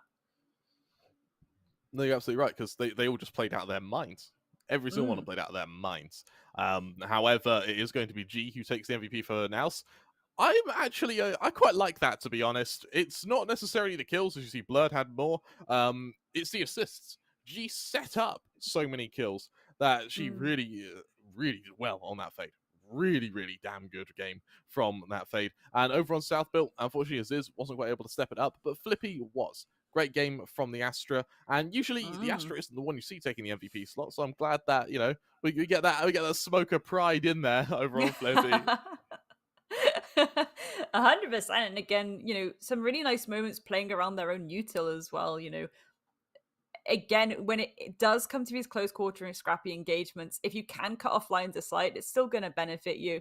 Obviously, with the longer maps, it's going to be a bit more beneficial. But again, it's this idea of, okay, I've got to push into a close quarters where someone's most likely holding the most disgusting rat angle on me, and they've also just plonked down a ton of utility where I can't see anything. I can't see absolutely anything, and I have to push into this blind, knowing full well someone is ready and waiting at a 90-degree angle that I'm expected to pre-fire. Excuse me? Yeah. It's making the best of an impossible scenario, isn't it? A lot of the time, and NAOS did such a good job at just forcing out those impossible scenarios.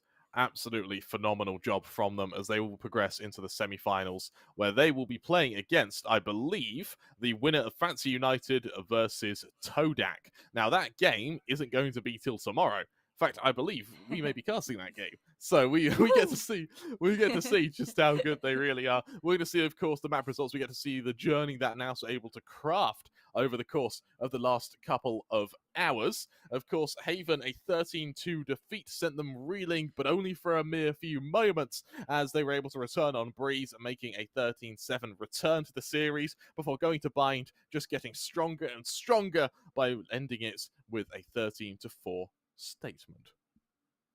So beautiful, so beautifully played. Again on both sides, but ultimately there can only be one winner, and a 13-4 round differential is certainly not something to be scoffed at. I don't know. Again, obviously this isn't the last we've heard from South Built. I think they're going to go away and kind of lick their wounds a little bit, but ultimately, again, I think probably they need to work on their Breeze a little bit. But otherwise, I think everything's just been working really well for them. They just need to really get those kills under the belt. And if they, again, it's something we've seen on both sides is how you are maintaining that level of aggression when people are bringing their own aggression. You need to meet fire with fire. And that's something both teams kind of struggled with during this best of three. But going forward, I think NAOS, they'll look back at the VODs. They'll be like, okay, that was a little bit stinky from us. Let's fix this before our next matchup. Yeah, you're absolutely right. And I'm really looking forward to seeing how the NAOS are going to be able to do for the rest of this tournament. Remember, of course, in the qualifiers, you have to get top 8 in order to win 500 USD.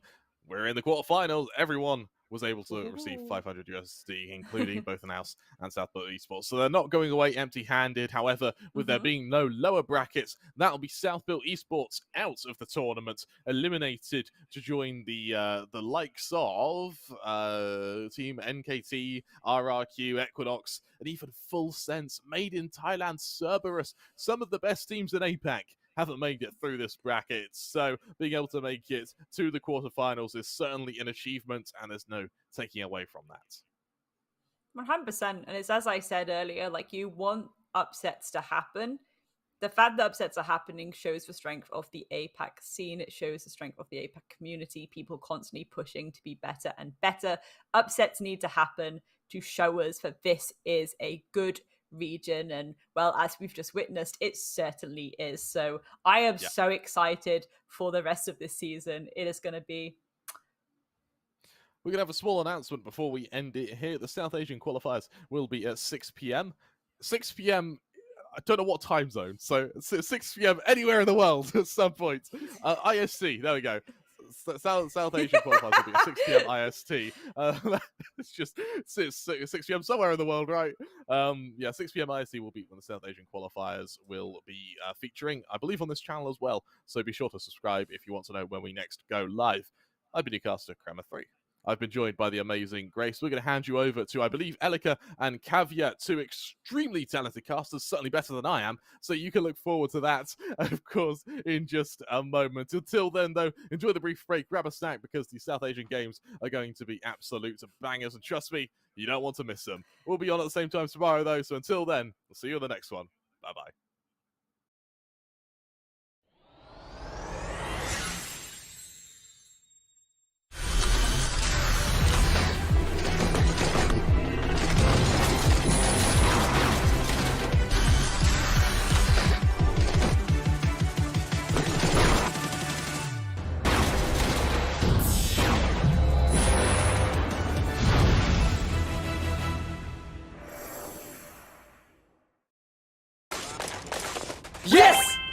यार game क्या super smooth चल रहा है। Asus gaming laptop, वो भी amazing deal के साथ, and I can pay आराम से with a 12-month no cost EMI. Crazy! कहाँ से लिया? Bro, JBL earbuds at 45% off. उसके ऊपर free Kindle and Audible subscriptions. Can you believe it? अब ये देख. वो शांति. कहाँ से लिया? Sorry. Hey, you! I'm tracking my run on this new smartwatch I got. NAOS ka 70% off. ओह, मैंने सोचा ऐसी डील पे मैं भी अपनी फिटनेस बढ़ा लूं। Seamless Bluetooth calling. Hey, I'm running towards you. Yeah.